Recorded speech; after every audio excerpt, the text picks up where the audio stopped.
Ladies and gentlemen, tonight we bring you another fantastic episode of World Discussion with Agent Smith. Episode number 50. Wow, we've come a long way. It is the daylight savings. It's like the opposite of that, whatever that is. So we spring forward an hour. It is 7:45 p.m. Sunday, March the 10th. Let's get rocking, let's get rolling. Let's talk about what's going on.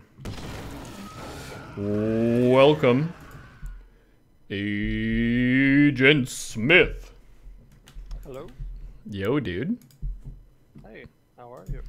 Oh, I've been grumpy today. How are you? Well, I'm sorry. No, it's okay. It was justified anger. Justified anger. Yes, people were hassling me. And I had to stand my ground and address stuff. Trolls out in force today, huh? Yeah, sometimes it just stacks up, you know? It's kind of like just a product of probability. Some days it's kind of quiet, and some days you just happen to get a few people who say a bunch of annoying stuff within a short period of time. Mm-hmm. Gotcha. Channeling a little bit of Kukio with a lot of it, because he was, I think, really tactful with addressing people who are being obnoxious, and he would really try to listen and give them a chance. And the way that he got angry I thought was really cool, because he would be very careful with his choice of words and be very clear. He would slow down his cadence and sometimes lower his volume, because he didn't need to shout to try to prove a point or push someone over. He would be tackling their logic and their reasons and stuff. So, got some inspiration there. But yeah, today has been kind of a voice of authority, I guess you could call it. Yeah. He very much had that ability to project that. I don't. I think my voice is a little too high-pitched for that. I don't think so. I don't think it's as much about tone of voice. It was kind of like he would treat it like conversational judo, where if someone has a bunch of momentum moving in a certain direction, he would be able to use that and throw them in a way that was very elegant and efficient. And he could also address it in a way where he gives them multiple chances to try to figure it out themselves too. And I think that's kind of the ultimate win in conversation, is if you can have a discussion with someone about something that it's a little bit heated, but you can lead them to the right answer without coming across as condescending. It's hard. Speechcraft is a skill. I don't know if you've played the Elder Scrolls games. Skyrim. Yeah, but you get a lot of different advantages and conversational options if you have really high speechcraft. Yeah. I never did finish that. Should probably do that at some point. It's a good video game. The next one should be coming out reasonably soon. Is it? Well, they announced it. They didn't say too much about it. It's one of those announcements of an announcement. We're gonna make another one. Everyone's like, yay! We haven't announced a date. Did they make like an online, massive online type thing? Yeah, they made an MMORPG, Elder Scrolls Online. Oh, okay. How was that? Yeah, it's the more consistent way for them to make money. It seems like it has a stable population, but it's not like a WoW killer or anything. And I don't know. It doesn't really interest me as much. I think one of the things I really like about Elder Scrolls is it's single-player RPG. And it's executed well, where it feels really immersive and interesting. You don't need a bunch of other players. Yeah. Because in MMO, you have to find party members for stuff. There's like raid content, PvP, and that can be really fun. But sometimes that's not the kind of game you want to play. And Elder Scrolls games, like Morrowind, Oblivion, and Skyrim and stuff, give you that sort of peace and quiet where you don't have to play the social game. You can just do your quests and fight the dragons. Yeah, Yeah, a good single player experience is pretty hard to find now, I think. You can still find it, but it's not as common as it used to be. Seems to be a lot more investment in the multiplayer experience now. Yeah, a big driving force is trying to monetize the crap out of the games too. And trying to find the different formats of games where they can net the most money, because it is a business. Yeah. Yeah, that's true. You gotta follow the money. Yeah, it's kind of hard to monetize stuff like Skyrim. You buy the game up front and then you're done. Yeah. Yeah, old school. Well, fingers crossed. Yeah. Hopefully the new one lives up to the forebear. Back in my day, you could actually buy a video game and own the whole thing.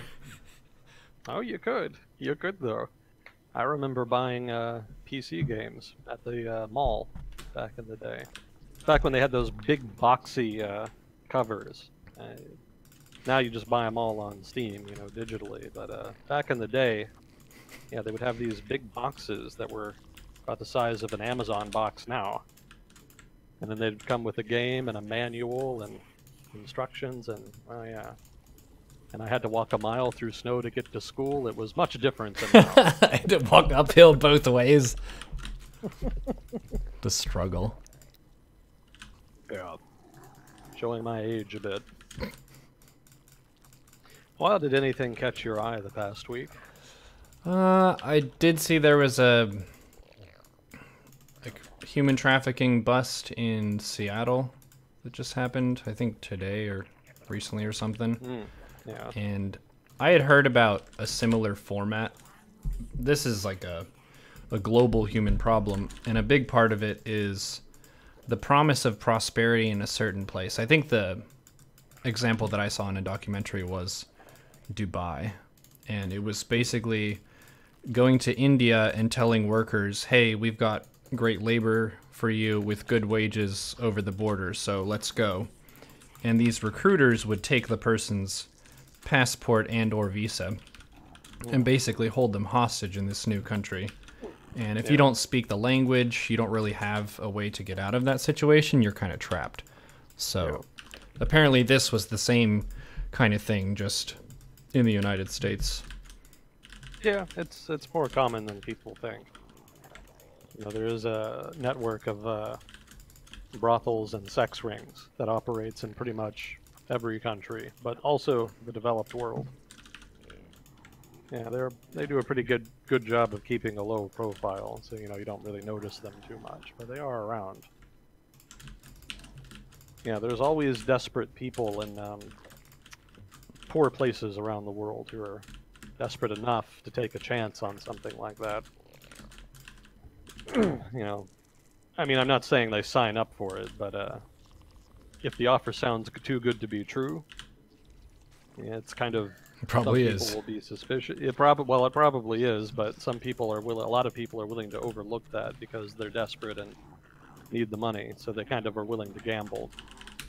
And of course, some people are just don't know any better. They're kind of young and inexperienced, so easy to exploit, basically. And so they kind of come over and they kind of get stuck, like you say, for prolonged periods of time. Well, the name of the bias, humans have a cognitive bias called credulity, where if someone says something to you, you're more inclined to trust them than to distrust them. And that has a basis in just being evolutionarily adaptive. If someone says, hey, there's a bear coming at us from over there, let's run. If you're distrusting, then, well, you got eaten if there was a bear. So we tend to trust each other even if we don't really have the best evidence for that. Yeah. And skepticism is something that has to be trained. You have to be taught what to look for and how to check your facts and things like that, rather than just, oh, this person said something and they seemed in earnest, so I believe them. Yeah, trust is a very valuable and useful tool, but it's very easy to misuse and abuse if one is so inclined. That's you can kind of see some of that in the way that political cultures have been changing in the developed world over the past few decades. It's become more tempting to abuse public trust amongst political elites over the past few decades. And as they've kind of done that, that's mitigated trust, and so we are where we are as a result. But that's a bigger conversation. But yeah, it definitely hurts. It definitely stings to kind of be trusting, especially if you come from a relatively poor area where there's relatively high local trust in your community. It can be easy to be hooked in. Yeah, I think Latin America is a big source for the U.S., and then also Asia for the U.S., I think, has a fair number of trafficking victims. Mm-hmm. And I think over in Europe, it's more Eastern Europe. I think Moldova in particular is kind of known for that. But it's spread around. It's more than just Moldova. Yeah, Moldova kind of has had a rough history since independence. Yeah, if somebody wants to talk about Moldova, feel free to ask. It's an interesting little country that doesn't get a lot of attention. I think Moldova and Belarus are probably some of the most little-known countries in Europe. Well, besides the micronations, anyway. That's a whole other area.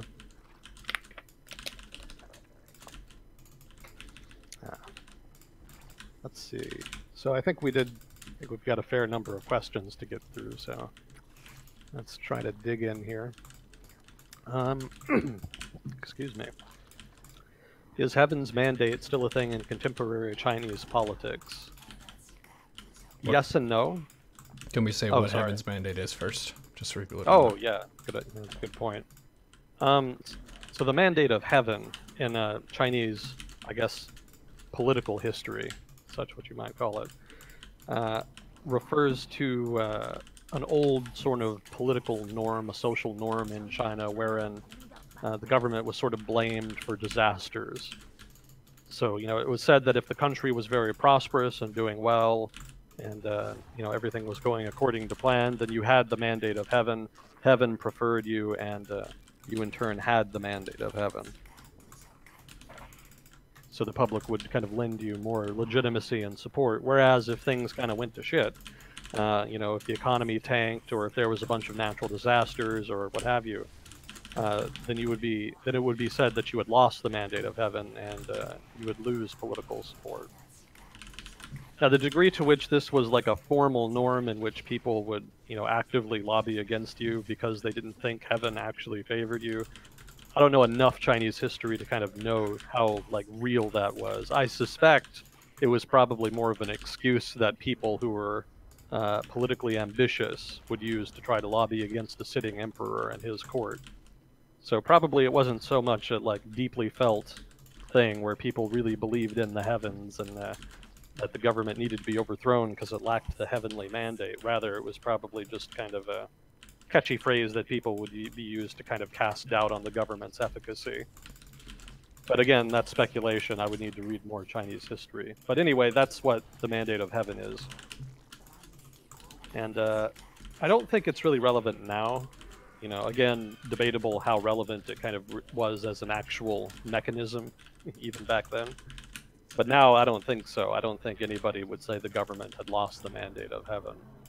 I think now people kind of use it to refer to the fact that in general, a public will blame its government whenever things are going wrong, regardless of whether or not the government is actually responsible for those things going wrong. So if the economy is tanking, it may be tanking for a reason that doesn't have anything to do with the government per se. But people will still blame the government. You can see that dynamic in every country around the world. But isn't it the case that if two things happen together, that one caused the other? Unfortunately, no. Yeah, life would be much simpler if it were. But that is one of the most common logical fallacies. And I don't think I can quite remember what the technical name of that fallacy is. I keep meaning to try to learn the names of fallacies just so I can have them on hand, but I never seem to kind of get around to it. I think there was a viewer in the chat who said the Latin name for it last time, but I don't know. Something like ergo proctor ad hoc, something like that. That's probably completely wrong. Something in that vein, anyway. But yeah, I suspect that's more the role that I think that's more what people mean when they talk about the mandate of heaven in China now.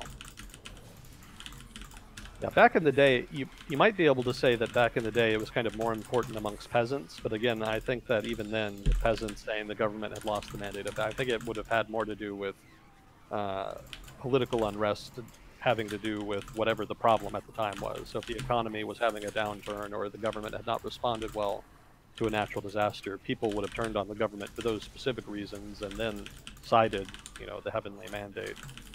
And the government having lost it as an excuse to kind of rebel against the government or challenge them. I would, I would certainly welcome input from someone who is more familiar with the concept than I am. That might be a good cue for the usual disclaimer, which is that I am not an expert in everything I talk about.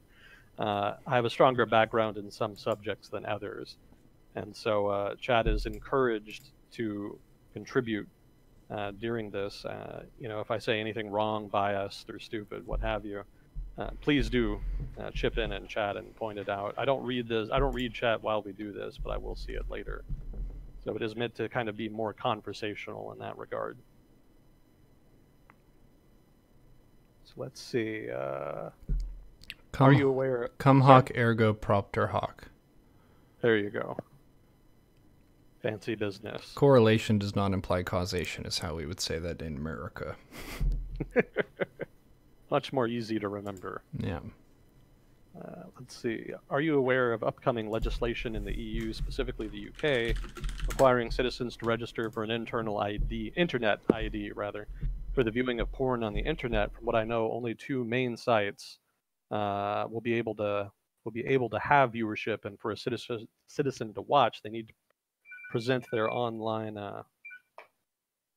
their online ID so that the government can track the porn usage of the masses individually.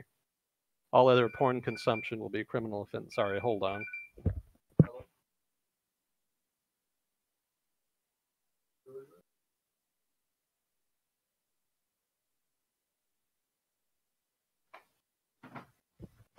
Sorry, alma mater hitting me up for money again.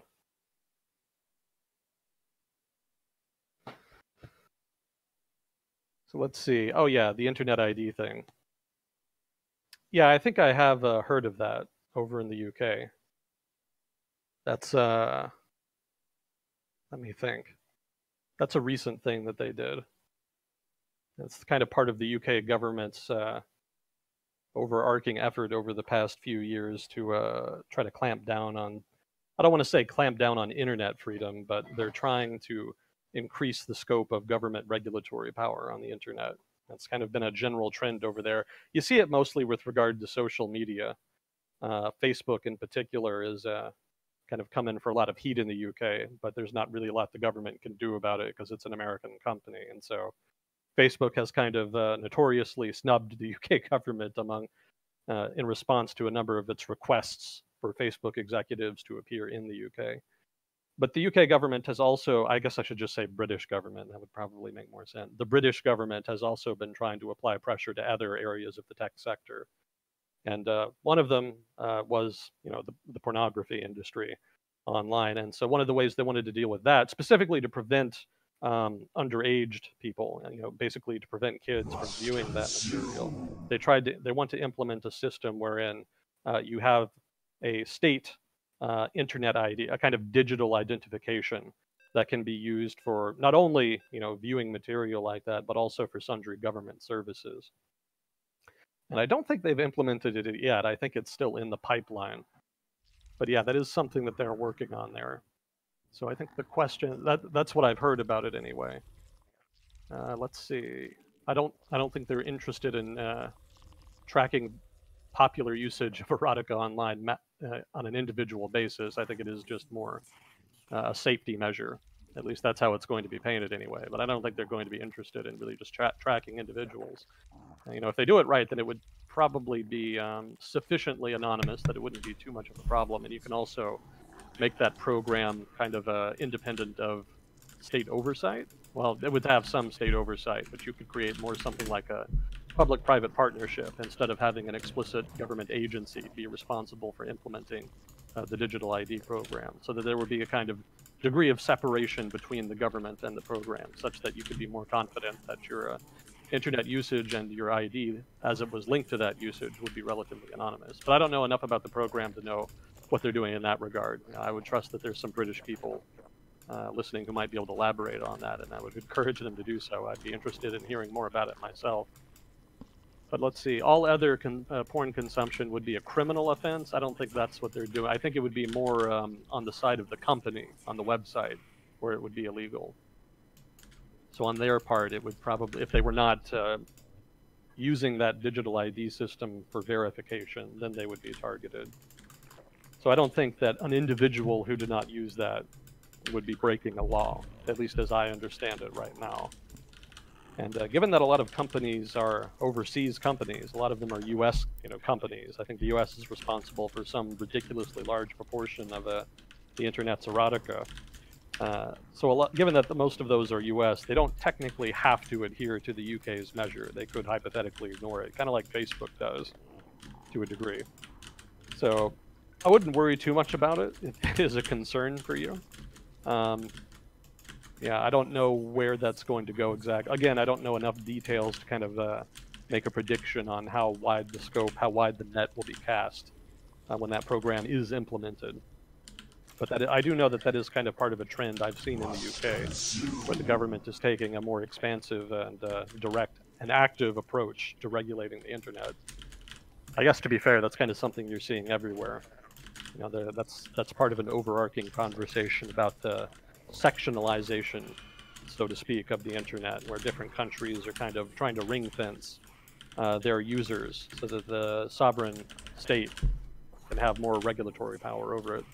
I think Russia was in the news recently, a few days ago, for that. There were some protests over a new bill that made criticism of the government online illegal. Or actually, let me check my note. Yeah, it's the law banned disrespect of the government and also banned fake news. Yeah. So that's kind of a part of a trend in Russia as well, where they're trying to expand more of the state's power online. It didn't used to be really feasible because, for one, governments didn't have a lot of expertise as far as how to do things online, but also what happened was, over time, the technology improved, and the government's experience and knowledge of the subject improved correspondingly. And so now there's kind of a push to use those to expand their reach into areas of the internet that were previously maybe not entirely untouched, but were kind of relatively safe. Maybe we have some Russian users who can kind of comment on that. I'd certainly be interested in hearing what they had to say. But yeah, I do know that there was some protest recently over that.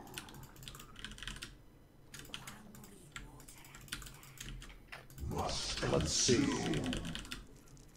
What do you think about the amount of weapons that are legal to use in the U.S.? The amount of weapons. I don't know, it just is. It's just one of those things. When you grow up here, it's just kind of normal. You just kind of get used to it. Everybody got guns. Oh yeah, especially when you live in Texas. Actually, this is an excuse to tell that story. Yeah, that's right. This was something that happened locally, I think, last year. There was I think it was a local football game. For those who are not familiar with American culture, football is life here. Everybody loves football, but especially in Texas. And so every high school team, just about every high school team, I'm pretty sure, has a football team. And sometimes localities will spend a lot of money on stadiums, things like that. I think we've touched on it a little bit before. But anyway, there was a local football game here in, I think, around Dallas area somewhere. And during the game, some guy on a Segway rode out onto the field in the middle of the game and pulled out a gun and just started shooting indiscriminately into the crowd. And so then the crowd, being filled with Texans, half of them had concealed carries, so they pulled out their guns and they had a shootout with a guy on the Segway on the football field. I don't think he survived. I don't think he got the better of that. But yeah, that is kind of one of the that's an extreme example of what can happen here in Texas, anyway. But yeah, there are a lot of there's a lot of gun ownership in Texas, and they are pretty available, if not the U.S. generally. But yeah, it just is. That's just one of those cultural things here. In the U.S., we have a relatively liberal gun regime, so to speak. I know Americans think of liberal as leftist. I'm thinking more classical liberal. You know, we have a liberal in the classical sense regulatory regime with regard to firearms. Let's put it like that. Well, it's almost kind of like an internal arms race in a way, because a lot of countries take the heavy regulation approach where it's like less guns and there will be less violence. And whether it's right or wrong, a lot of Americans will think, well, if the good guys have more guns than the bad guys, then we can beat the bad guys. So everybody gets more guns. Yeah, there is kind of an attitude that it's better for the citizenry, so to speak, to be armed so that they can, as individuals, do their part to protect themselves, protect their homes, act as a deterrent against government oppression of one sort or another, and yeah, just kind of be responsible gun owners, basically, is sort of that view. That might sound strange to people outside the United States, but responsible gun owner is a very common phrase you'll hear in the U.S. Again, especially in Texas. Yeah, so there are some very deeply felt opinions on the subject, because again, it is more of a cultural artifact than anything. It's not just you know, the gun industry lobbying to have a liberal gun regulatory regime. You know, culturally, Americans are relatively familiar with firearms, especially in the relatively rural and conservative parts of the country. And they very much resent the idea that they should lose what they consider a part of their culture. And again, there's a whole debate around, you know, gun regulation, and I'm not going to get into that at the risk of melting down chat. It's probably already melting down. It usually does whenever this subject comes up. Yeah, in general, people in urban areas and more, you know, American liberal, so to speak, the liberal in the American definition, you know, sort of, I guess, leftist, let's say that, sort of the more urban leftist parts of the United States. Generally, those parts do not have as much of a cultural affinity with firearms, because again, they're just more urban areas, and so firearms are not really as much a part of life. Although even that gets fuzzy depending on the urban area. You know, suburbs in the United States, in contrast to city centers, tend to be relatively conservative. So you generally see a little more firearm ownership among suburbs. Kind of varies from place to place, but in general you see that. Again, especially in Texas. So let's see. Do you know if a consensus on Brexit is near? Ooh, a Brexit question. Actually got a bunch of notes from a couple weeks ago that I never got to, so this might be a good excuse. Let me see. Brexit update. Short answer to the question is no. There is not a consensus that I can see emerging anytime soon. You know, I suspect that Theresa May's game plan is still to basically delay a final vote until just before the deadline, and then hope that her opponents are afraid enough of a no-deal Brexit to just vote for her deal. That's probably what's going to happen, or at least it seems so from what I've seen thus far. To kind of give a brief update on Brexit, maybe not so brief, the notes kind of build up with time here, but I'll try to get through it quickly. Let's see, so there are a couple different factions that have kind of emerged. Actually, hang on, let me get some of the newer notes. No, not that.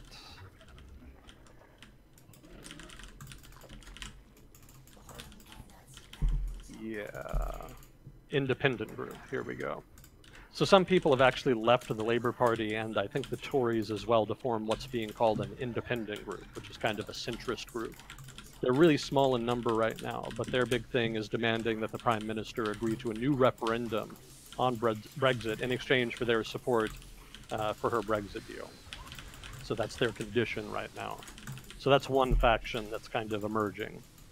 There's also the European Research Group, which is a pro-Brexit group of legislators in the British Parliament, which are withholding support from Theresa May's deal to pressure her into changing the backstop agreement. And we've talked about this a lot before. They're very sensitive about the Irish border aspect of Theresa May's deal. They don't like the idea of what they think amounts to a de facto customs deal with the European Union, nor do they like the de facto border, sort of soft border that would emerge in the backstop deal between the UK mainland and Northern Ireland. So they want to change that. And let's see, they also are afraid that if they delay Brexit, because that's another thing that some people want, if Brexit gets delayed, they're afraid that that could lead to a slow watering down of Brexit into a very soft Brexit, or maybe even just staying in the EU. Sorry? Oh, were you just breathing? I didn't say anything. Yeah. Okay. Let's see. PM May herself, let's see, the Prime Minister may try to get some leverage out of Parliament to get the EU to give some concessions that might get her enough votes for a deal. That's part of signaling. Basically, she wants the European Union to try to change the backstop so she can get the pro-Brexit people to vote for her deal, but the EU doesn't want to do that. They don't really think she has the leverage for that in Parliament to kind of force her deal through. So they're hoping that they can kind of stonewall and maybe get a softer Brexit or maybe even a reversal. I don't think that's a purposeful decision on their part. I don't think the EU is trying to stop Brexit at all costs. Rather, I think that they're just trying to push forward the deal that they've already negotiated with Prime Minister May. I think that's their big deal right now, and they either want that deal to get passed or a softer Brexit. But they don't think they get anything by giving new concessions right now. All that does is send a signal that maybe Prime Minister May could come back to them and ask for further concessions later, slowly kind of watering down her previous agreement and making the Brexit harder, so to speak. You know, a more strong detachment from the European Union. That's what I mean when I say harder Brexit. Let's see, and the Labour Party in the UK is signaling that it would support another referendum if its alternative Brexit plan was rejected. Its alternative Brexit plan basically is a customs union with the EU. And so, let's see, and they say that if they had their referendum, that the way it would be worded, and wording is very important in referendums, it would be worded as a choice between Theresa May's Brexit deal and staying in the European Union. So that's very much a Remainer perspective there. I also read, though, that was kind of an empty promise because apparently there's not really enough votes in Parliament for another referendum. So Labour is kind of doing, ironically, what the Tories did back in the lead up to the Brexit referendum, which is to kind of make a promise that they don't think they'll ever actually have to fulfill. So a little bit risky. You'd think they would learn, but apparently not. But as is, though, it seems like a safe bet. There's not really enough support for another referendum right now. So probably they're just posturing when they do that and trying to put pressure on May's government. You know, Corbyn, who is basically the leader of the Labour Party at this point, I think that's true. Somebody from Britain can correct me on that. Their whole strategy in Brexit has basically just been to pressure the government and try to make them look bad and to try to force elections in which they think that they could pick up votes. Theresa May actually held an early election not too long ago, I think, trying to get more leverage in the Brexit negotiation by having her Tories win more seats in Parliament, and it backfired. She actually lost seats. So Corbyn kind of smells blood, and they're trying to kind of push May's government in order to try to force a vote of no confidence or early elections. That's kind of more been their angle thus far, rather than trying to stop Brexit or anything in particular. The Labour Party has been kind of a little reluctant to have a solid Brexit policy set in stone over the past few years. And coming out and saying that they would be nominally for a referendum is probably as concrete as they've gotten thus far. The customs union as well, that's the other side of it. Let's see. So then there's the Brexit Delivery Group, and that's comprised of Tories who want Brexit but don't want a no-deal Brexit. So what they're saying is that they say that they have some cabinet members in May's government on their side willing to support them. And they're saying that they would give Parliament what they want in condition for their support for their votes on May's deal. They say that they want Parliament to be given the quote-unquote opportunity to delay Brexit and prevent a no-deal Brexit if no agreement is in place by mid-March, so about now. And again, whether or not the European Union would actually be interested in a delay is debatable. They've kind of signaled that they would be willing to if they didn't have to give concessions. You know, delay is not necessarily too big a concession for them, so long as it's not combined with something else that kind of changes the fundamentals of the deal they made with May. So that's their condition. They're nominally pro-Brexit, but they're dead set against no-deal Brexit. And so they want Parliament to have more power in the Brexit negotiation to take steps to prevent the imposition of a no-deal Brexit. Let's see, and I think Prime Minister, Theresa May did come out and promise a vote in mid-March if Parliament rejected her deal. And let's see, one of those votes would be on whether Parliament wanted a no-deal Brexit. That's pretty much a guaranteed no. And then the follow-up vote would be on whether Parliament wanted to delay Brexit, which probably yes. Again, kind of debatable in the UK right now, but nominally that's what they're looking at. So if she could get Parliament to actually vote on something, it's a lot of no votes right now. If she could get Parliament to vote on a Brexit delay, that would give her more leverage with the EU, and she could probably use that. Absent a parliamentary vote, though, if she just begged for an extension, the European Union would probably be a little more cagey. Let's see.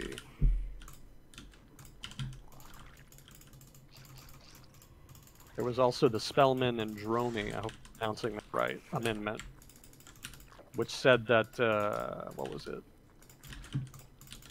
I think that was another delay tactic, another Brexit delay amendment.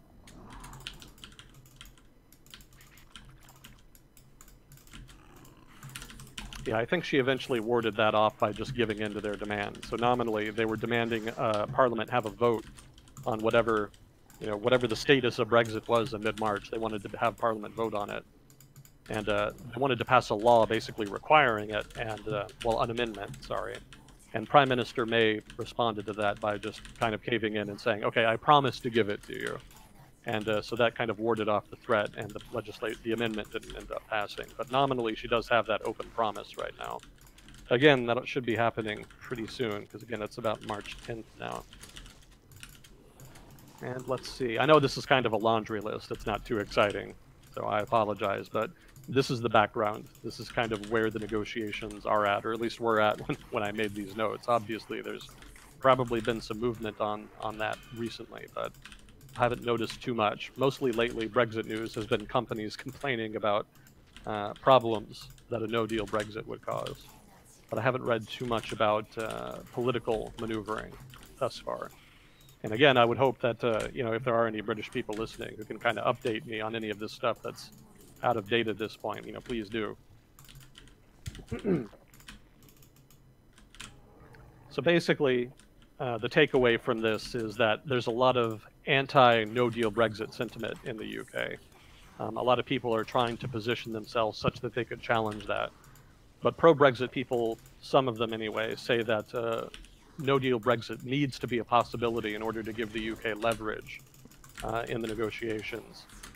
So there's kind of a standoff on that count. Right now there's not really enough support for any one solution, and that's why I say that the UK isn't really any closer to a consensus.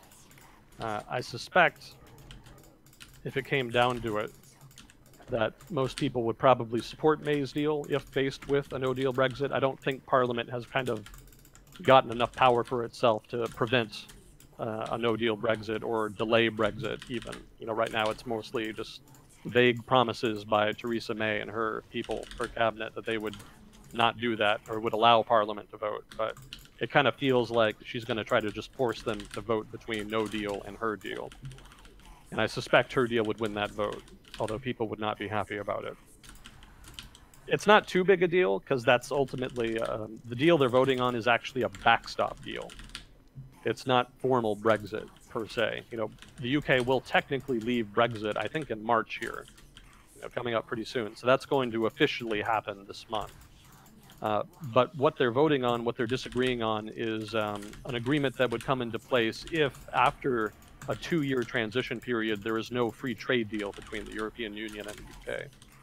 And so, for those who are not familiar with the transition period, basically the negotiations over Brexit became so fraught and difficult over the course of the past few years that it was determined that they would not be able to decide what the new economic relationship between the EU and the UK would be by the Brexit deadline.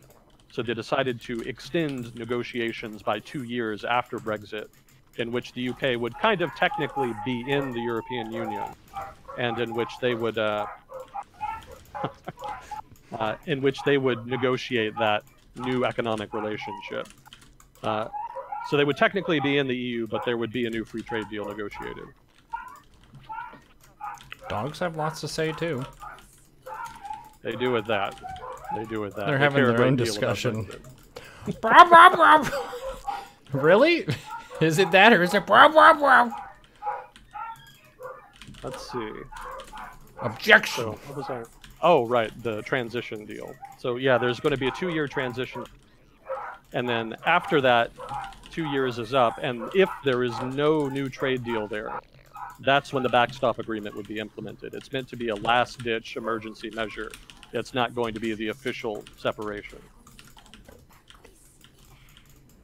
But it's sufficiently controversial as is to make the vote difficult now, in case you're wondering about that.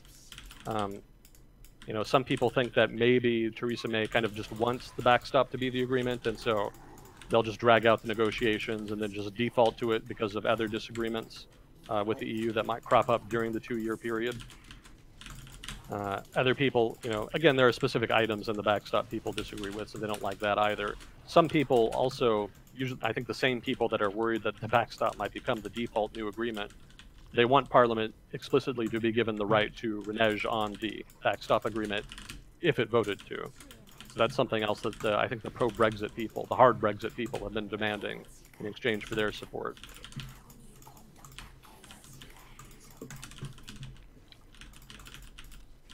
So, again, I'm kind of reading this off my notes. It's been a while. But that's a rough summary. Just kind of a rough, quick summary on Brexit and where that is. And, as you can kind of tell, if I'm making any sense, there's a lot of disagreement, and it doesn't look like any particular faction is emerging as the dominant one. So probably it's going to be path of least resistance as far as the backstop agreement vote right now. But again, like I was saying, it doesn't matter too much because they can negotiate a new trade deal with the EU that is as close or as distant as the hard Brexit or soft Brexit factions want. So the backstop agreement is not going to be binding.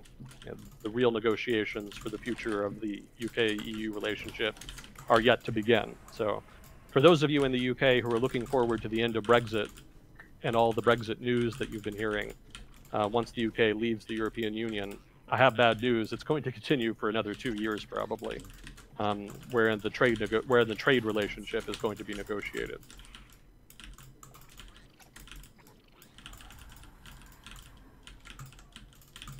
Let's see. That was a bit of a messy answer. I apologize. That's a messy situation. Let's see. What do you think about creating a transparent not-for-profit that donates its profits to education, healthcare, social programs, and environment? Take over essential services and donate it back to community that supports the corporation. Let's see.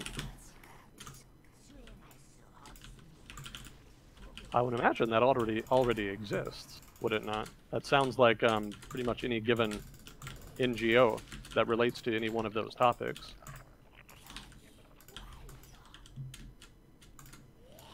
I guess you could be saying more of a public-private partnership type thing, where you create a very large institution that is responsible for that. Take over every essential services and donate it back to the community that supports the corporation. Yeah, I mean, there's nothing stopping anybody from setting up an NGO like that, technically, right now. I think the problem that you would have is funding it. Yeah, because invariably there would be a downturn at some point. So you would need debt to kind of fund that the fall in revenue that would be correspondent with that downturn. And then you would face some difficult decisions about what to cut. And so then you would kind of be back to the politics of education, healthcare, and social programs that kind of, I suspect, led this person to want this arrangement in the first place. So yeah, hypothetically you could do that. It is technically workable, but it's probably not going to solve fundamental problems. And I guess the big question I would ask, I can't really comment too much on it, is how you would fund it. What specifically would it be making its profits from? If it's a not-for-profit, I guess that would be principally donations. But that might not be enough to fund all of these programs that you're kind of referencing. Yeah, I guess I would ask for some elaboration on that count.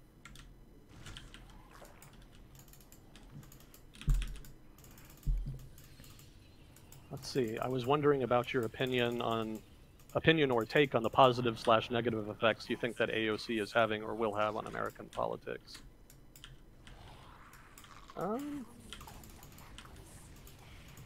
Yeah, I think right now she's more a voice of the left. That's pretty much my impression of her right now. As for positive or negative effects, I mean, I don't think she's really had big effects one way or the other thus far. You know, right now she's kind of a face, a symbol of leftist politics in the United States. But as for specific things she's done, you know, I don't think she's spearheaded any particular legislation at this point. You know, somebody can correct me on that if I'm wrong. I know she's advocated for some legislation. I think the Green New Deal, the new Green Deal was the big thing. But yeah, I don't know that the effects have really been that big thus far. I know that she's resonated on the left, but she hasn't resonated, you know, on the right, obviously. And I don't know that she's really changed opinions really that much. She seems to be more galvanizing the left and invigorating the left more than kind of fundamentally changing the balance of power in the U.S. Or, you know, changing the disposition of the broader public. So just kind of continuing pre-existing trends rather than starting a new one. Let's put it like that. And you know, I would welcome feedback on that answer.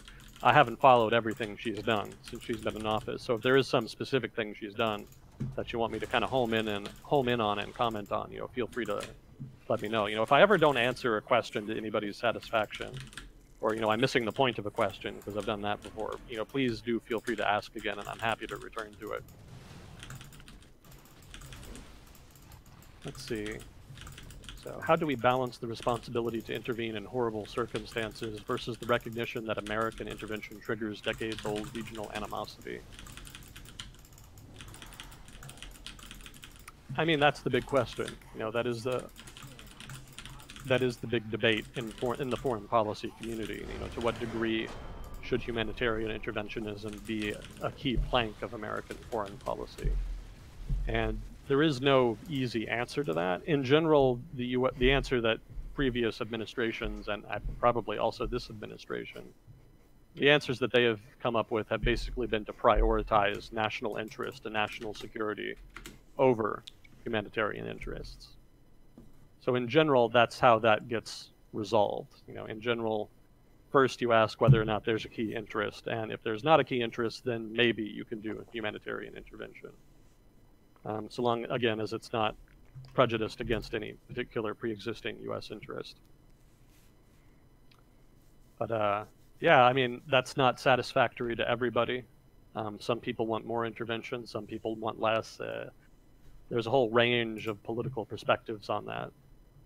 So there is no Pareto equilibrium, so to speak, as far as balancing that responsibility to intervene with recognition that there are limits to U.S. intervention, to what U.S. intervention can achieve. I guess that's the political side of it. Maybe you're asking more for the policy side of it, like how efficacious can American intervention be? So how do you balance calls for humanitarian intervention with that lack of capacity, specifically in that regard? I mean, that's easier. That's easier. If you don't think that you can really achieve anything substantial, then you just won't do it. And that's not meant to be a values judgment. That's a political judgment. I mean, it's just not politically viable to launch a humanitarian intervention that does not have a clear path forward, a path to success. And you kind of saw that with Somalia. And I think we touched on that a little bit last time. You know, the U.S. intervened to a degree, you know, it's international intervention, I guess, a UN mission. But it nominally intervened in Somalia in the early 90s to try to deliver foodstuffs that were being appropriated by warlords.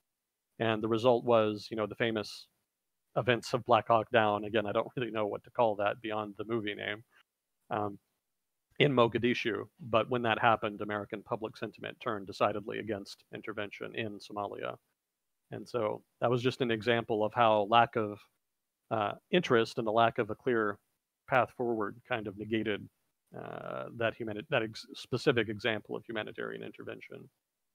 So in that sense, I think the question is easy to answer. There's just not going to be political support for all humanitarian interventions. I think if you wanted a humanitarian intervention to be politically viable, it has to be one where the public thinks that it can be successful and in relatively short order with relatively low cost. And I think there probably would have to be some interest too, probably as well, because that was one of the big criticisms of Somalia as well as the intervention in Bosnia. But beyond that, it would be a hard sell. Especially now, given how critical people are of interventionism, I think it would be much more difficult to sell a humanitarian intervention to the U.S. public. I suspect that's a problem that the Trump administration is going to have in Venezuela, if indeed it wants to intervene in Venezuela. That's why I really don't think the U.S. would launch a military intervention in Venezuela. I think there's just too much public opposition on both the political left and right in the United States at this point. After all of the trauma of Iraq and Afghanistan, I don't think the public has any stomach for it.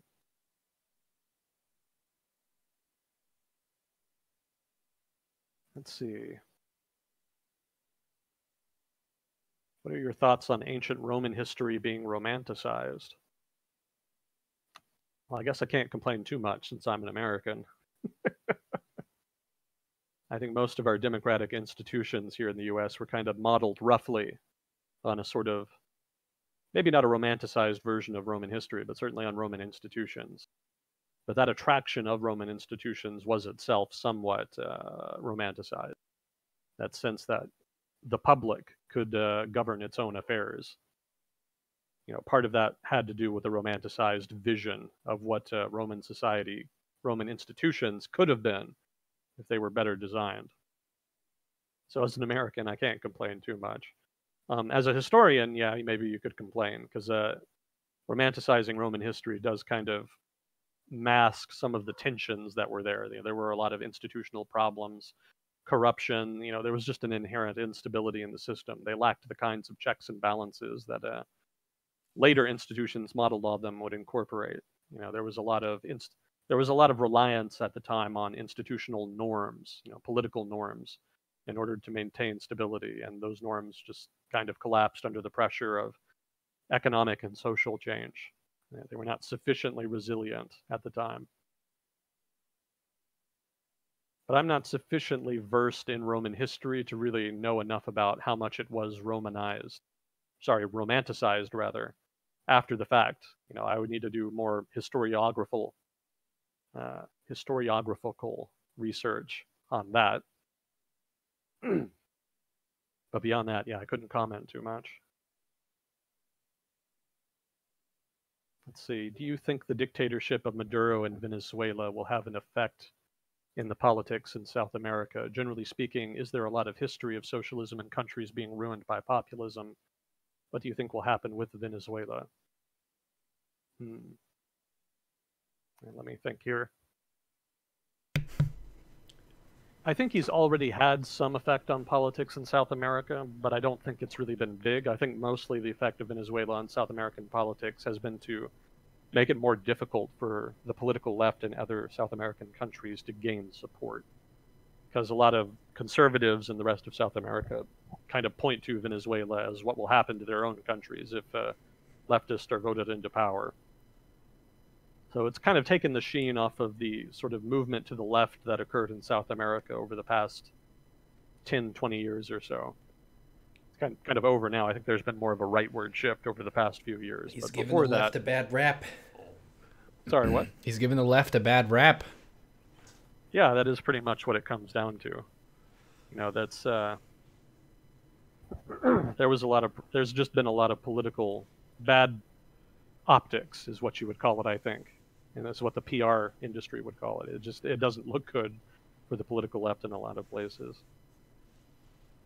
So I would say that's probably been the biggest effect. Obviously, there's been the outflow of immigrants from Venezuela, immigrants or refugees, depending on how you want to frame that.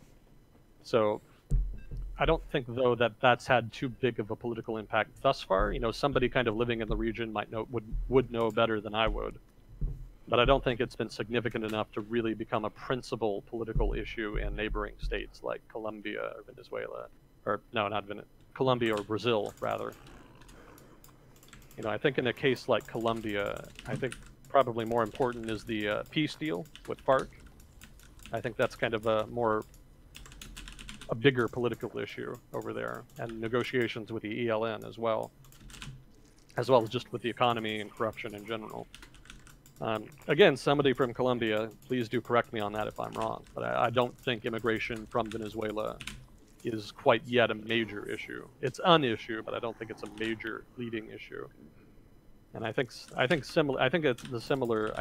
similar is the case in Brazil. I don't think Brazilian politics is focused too much on it. I know that Bolsonaro has kind of brought up Venezuela and immigrants from Venezuela as an issue, but I think that's mostly been posturing on his part. I don't know how seriously he really takes that. So let's see, and the next part of the question was, generally speaking, there is a lot of history of socialism and countries being ruined by populism. What do you think will happen with Venezuela? Well, if you're worried about Venezuela being ruined, I think you might have missed the boat. I'm pretty sure they're not in great shape already. So yeah, that's to be fair to Venezuela and the Chavista government there, the biggest problem for them, two things. One was the fall in oil prices. Obviously, if oil prices had stayed high, government revenues could have been maintained, and in turn funding of various social programs and whatnot. But then the other problem was price controls. And we've talked about that a fair amount before as well. The price controls really crippled a lot of Venezuelan production. And that's and that wasn't too big a problem when oil prices were high, because they could still afford to import all of that stuff that they weren't producing anymore. But once oil prices fell, they just didn't have anything there to fall back on. And, they still don't because of the price controls for the most part. So you can call that incompetence, probably. They just didn't plan that well. Price controls are always popular with a certain cohort of the population that feels that high prices kind of represent exploitation, or high prices are a way of cheating them of a good standard of living. But they have real economic effects that go beyond that. And if you don't plan around those, then you're asking for trouble. And it kind of seems, from what I know about Venezuela's economic policies, that they failed to plan around the effects of price controls in that manner.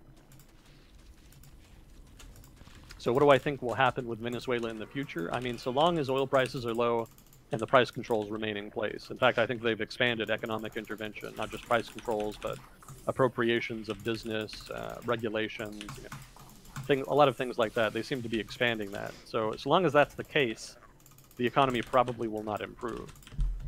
I know that there's a lot of people in Venezuela who benefit from the Chavista government, who, at least so they say anyway, they claim that they live better than even now, that they're still living better than they did before the Chavista government. So if that is the case, obviously there's a big cohort of the population that's still doing decent enough to still support the government. But for everybody else, especially the middle class and upper class, it's looking like it's going to be tough for a long time. It doesn't seem like Maduro is going to back down. It doesn't look like they're going to implement economic reforms that might ease some of the economic pressure. So, yeah, it doesn't seem like that's going to change anytime soon. Maybe if, what's his name, Guaido? Maybe if Guaido somehow became president and implemented reforms, maybe that would ease things up. But even then, even in that situation, there would be a transition period in which there would be a lot of economic dislocation. A lot of the Chavistas who are dependent on government support would probably lose that support, and they would be very upset, obviously. So there would still be political fallout and probably instability from that. But even, I don't think that's likely. I still don't think it's likely that Guaido is going to become president. It seems like Maduro really has the high cards in that confrontation. So I'm very skeptical that he's going to be able to implement any kind of economic reforms in that vein. But that's speculation on my part. Who's to say? I'm not on the ground in Venezuela. I only see what everybody else sees in the news, basically.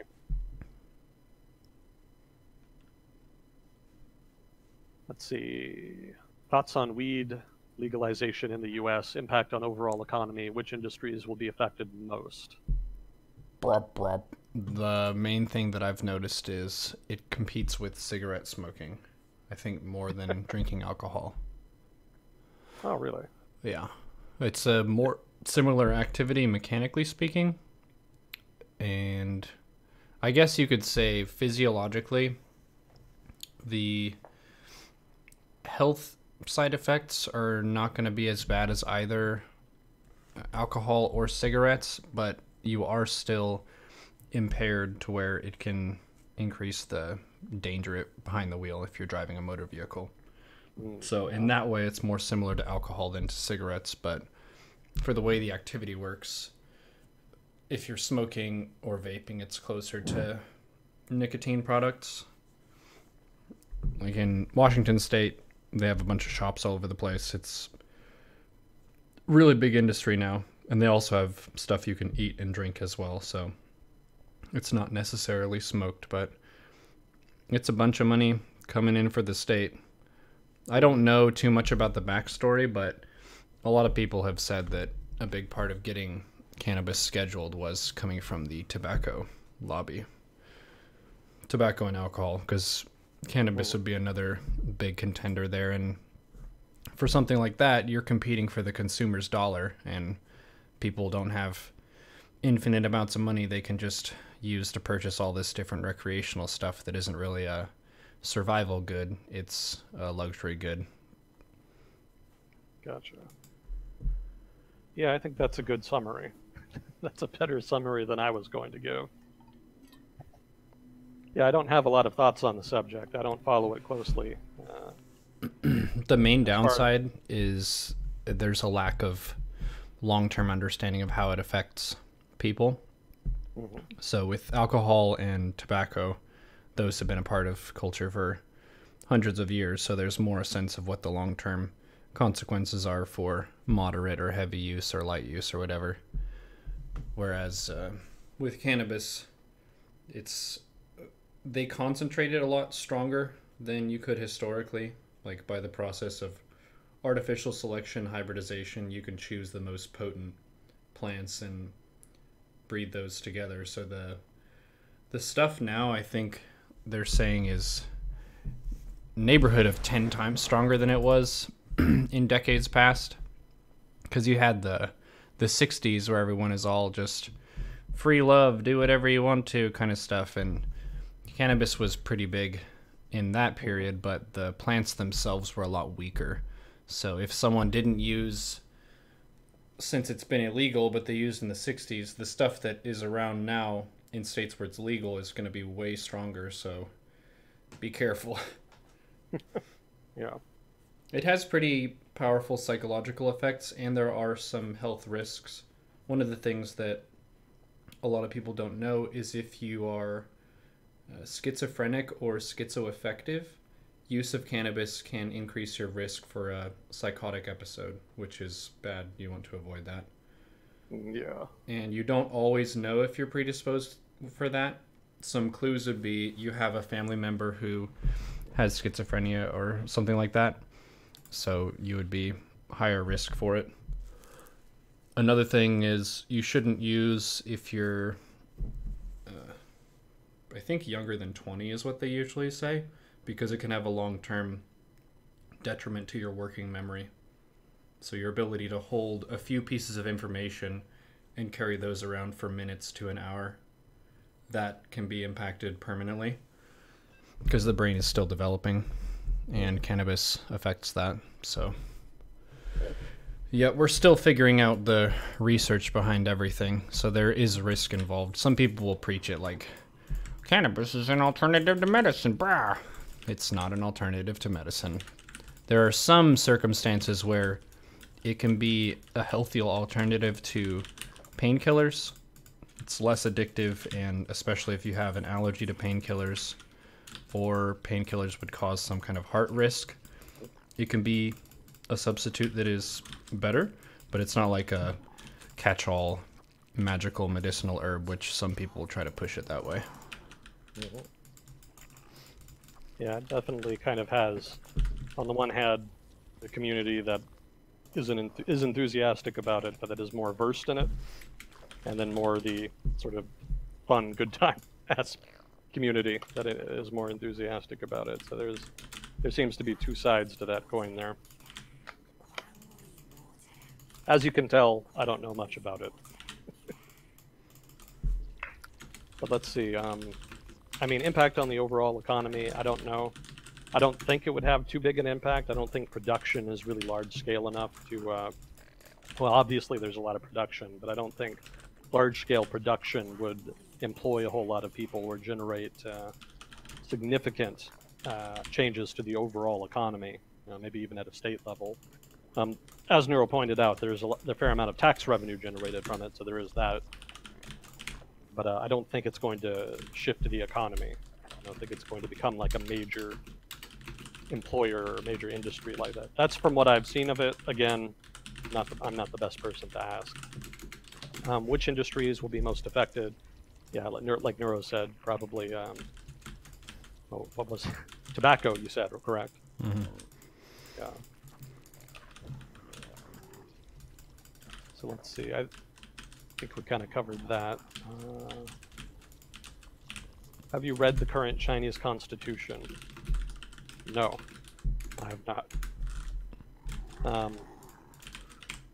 I know a little bit about it. I know that it makes a lot of big sweeping promises about freedom of speech and freedom of assembly, association, whatnot, and that none of that really seems to happen. I suspect that kind of comes down to the party's role in government. Keep in mind the Chinese government was designed in a way in which the Communist Party was indelibly linked with the government. They're basically fused together. They're technically separate institutions, but they've been fused together on a number of levels, such that if you were to, say, try to democratize the Chinese political system, it would actually be difficult to do, because the party is just kind of inherently a part of certain aspects of the system. So, no, I have not read the Constitution, but from what I know about it, it enshrines the Communist Party of China as the principal leading party and political force in China. And it technically promises various freedoms that are not really delivered on in practice.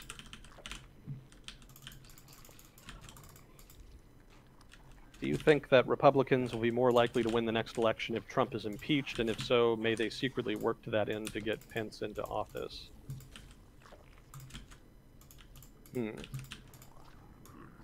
I think there is a pretty big demographic of Republicans who would be happier with Pence than with Trump, especially the Christian base, which is pretty substantial in the U.S. A lot of my family is Christian base, and they see Pence as God-fearing and Trump as very much not so. Like, he postures like it sometimes, but they see Pence as more of a legit Christian, and Trump kind of says stuff that serves him, but they've quizzed him on like Bible trivia and stuff. He has no idea about Christianity. Yeah. He can say a couple stuff, but he usually will say something really weird and incorrect if you ask him about biblical teachings or stories.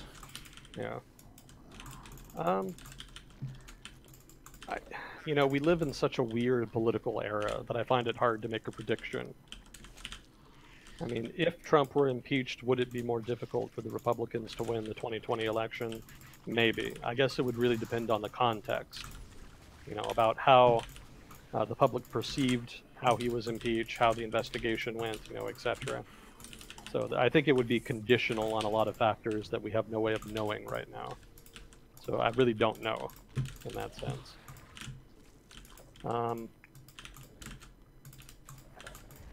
Let's see, and if so, may they secretly work to that end to get... I don't think the GOP would secretly work to get Trump impeached so that they could get Pence in office. Keep in mind, Pence is a little bit of an outsider himself. He's not really quite an establishment Republican, per se. He's more of a social evangelical Republican. And he is friendly to... he is pro-business, so to speak. But there's a lot of what they used to call Rockefeller Republicans. which is to say pro-business but socially liberal Republicans, and that's kind of more the establishment Republican elite. And I think that they're not that keen on getting Pence into office, and I don't think they were keen on having him in the first place. So I suspect if there were individual Republicans in the party who wanted to work against Trump,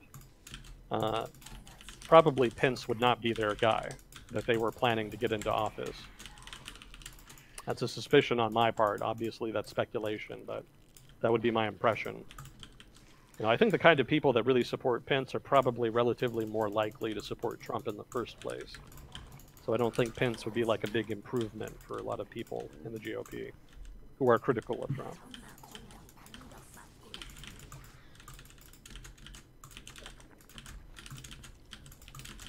If I had to guess, I think, what was that guy named? He was the governor of Ohio.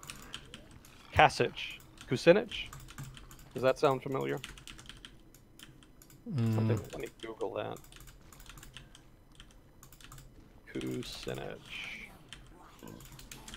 Yeah, Dennis Kucinich. He was kind of a moderate Republican he was one of the many Republicans who ran for president back in, I think, 08 and 012.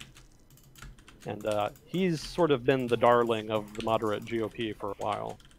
I mean, maybe there's been some new people come in to kind of steal his thunder, but someone like him, if not he himself, I think is a more likely candidate for a potential internal party coup d'etat against the Trump administration.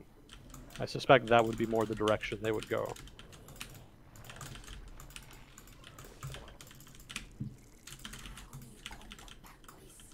Let's see. Yeah, sorry for my my answers are a little messy tonight. I'm getting a little off kilter. I've had a very off kilter day, so you're right at home. Let's see.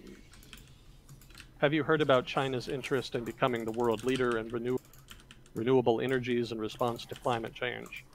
If so, what are your thoughts regarding the topic with our global awareness of carbon emissions? World leader. I have heard that. I have heard about China pushing renewable energies. That's part of their industrial policy. You know, one of the things the Chinese government, and specifically the Communist Party of China, wants to do is to obviously modernize its economy. They picked out certain industries that received support from the government and from state-owned financial entities to receive support to kind of spearhead that development, to spearhead that push up the value chain. And among those industries, I think the automotive industry is one of them, and tech companies like Alibaba and 5G tech, Huawei. Besides those guys, there's also renewable energy industries. I think the solar industry being a particular case in point. So they believe that one of the ways that they can develop the economy is to sort of focus on emerging industries, new technologies that are going to become big industries but aren't quite there yet. And the solar industry and renewable energy more broadly is a sector that the government has identified as an emerging such industry, and that they're shoveling money into them in an effort to try to get them off the ground so that China can be a leading producer in that industry. They're also trying to get that first mover advantage that industrialized countries kind of get. If your industry kind of dominates, if your firms rather are the first to dominate a given industry, then you have disproportionate power in defining the standards of that industry. And that kind of helps you out, because there's also secondary and tertiary industries that are kind of related to it that you can then kind of also dominate, or at least be predominant in. So they're definitely doing that. If so, what are your thoughts regarding the topic with our global awareness of carbon emissions? Let's see. The topic with our global awareness of carbon emissions. Well, I guess you're asking how they relate to that, how Chinese industrial policy could relate to the global conversation about carbon emissions. That's how I'm kind of interpreting it. Please correct me if I'm wrong on that. But yeah, I mean, the Chinese effort will help in so much as it's pushing the development of new technologies that could help ease carbon emissions, could help reduce carbon emissions over time. It could be debatable, though, because there's probably going to be pushback from other countries, specifically the US and Europe, because they don't like the idea of their producers having to compete with Chinese producers of those technologies that receive what they consider unfair state support. So that could lead to a lot of duplication of effort as trade barriers are erected. And that might kind of mitigate some of the benefit that you could see from the emergence of the renewable energy industry.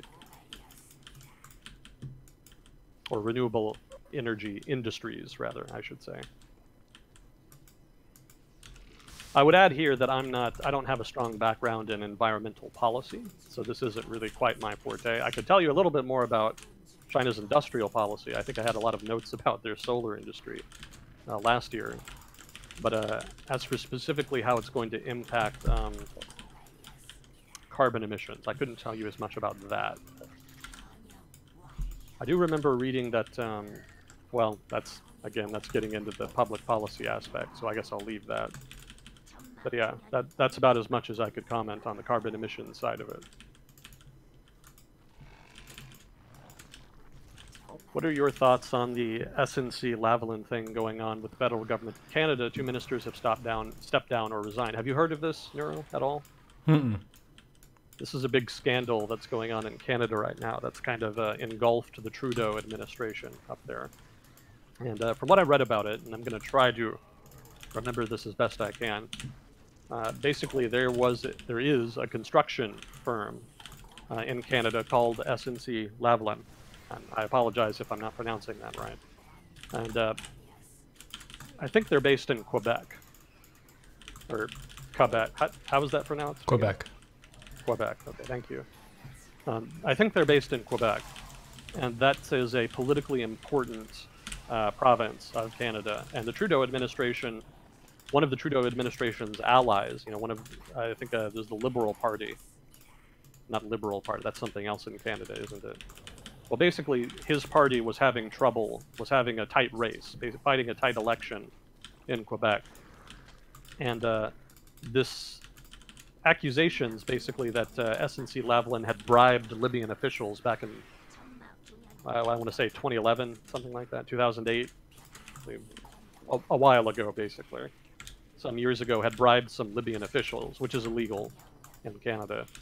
And so there was a big court case about that, but then there was the threat that if SNC-Lavalin lost that case, they would basically be forbidden from bidding on government contracts for 10 years, I think, was supposed to be part of the punishment. And that would have had a negative economic impact on Quebec, and the fear was that maybe that negative economic impact would have been enough to swing the vote in the local election, in the provincial election, against his ally, basically, in Quebec. I'm surprised I can't remember the party's name. What was it? It's going to bug the hell out of me. I'm sure Chad has it covered. But anyway, so the Trudeau government was concerned about that, and so what supposedly Trudeau himself or people in the Trudeau administration, I don't quite remember which, supposedly put pressure on his Attorney General, whom also doubled as the Minister of Justice.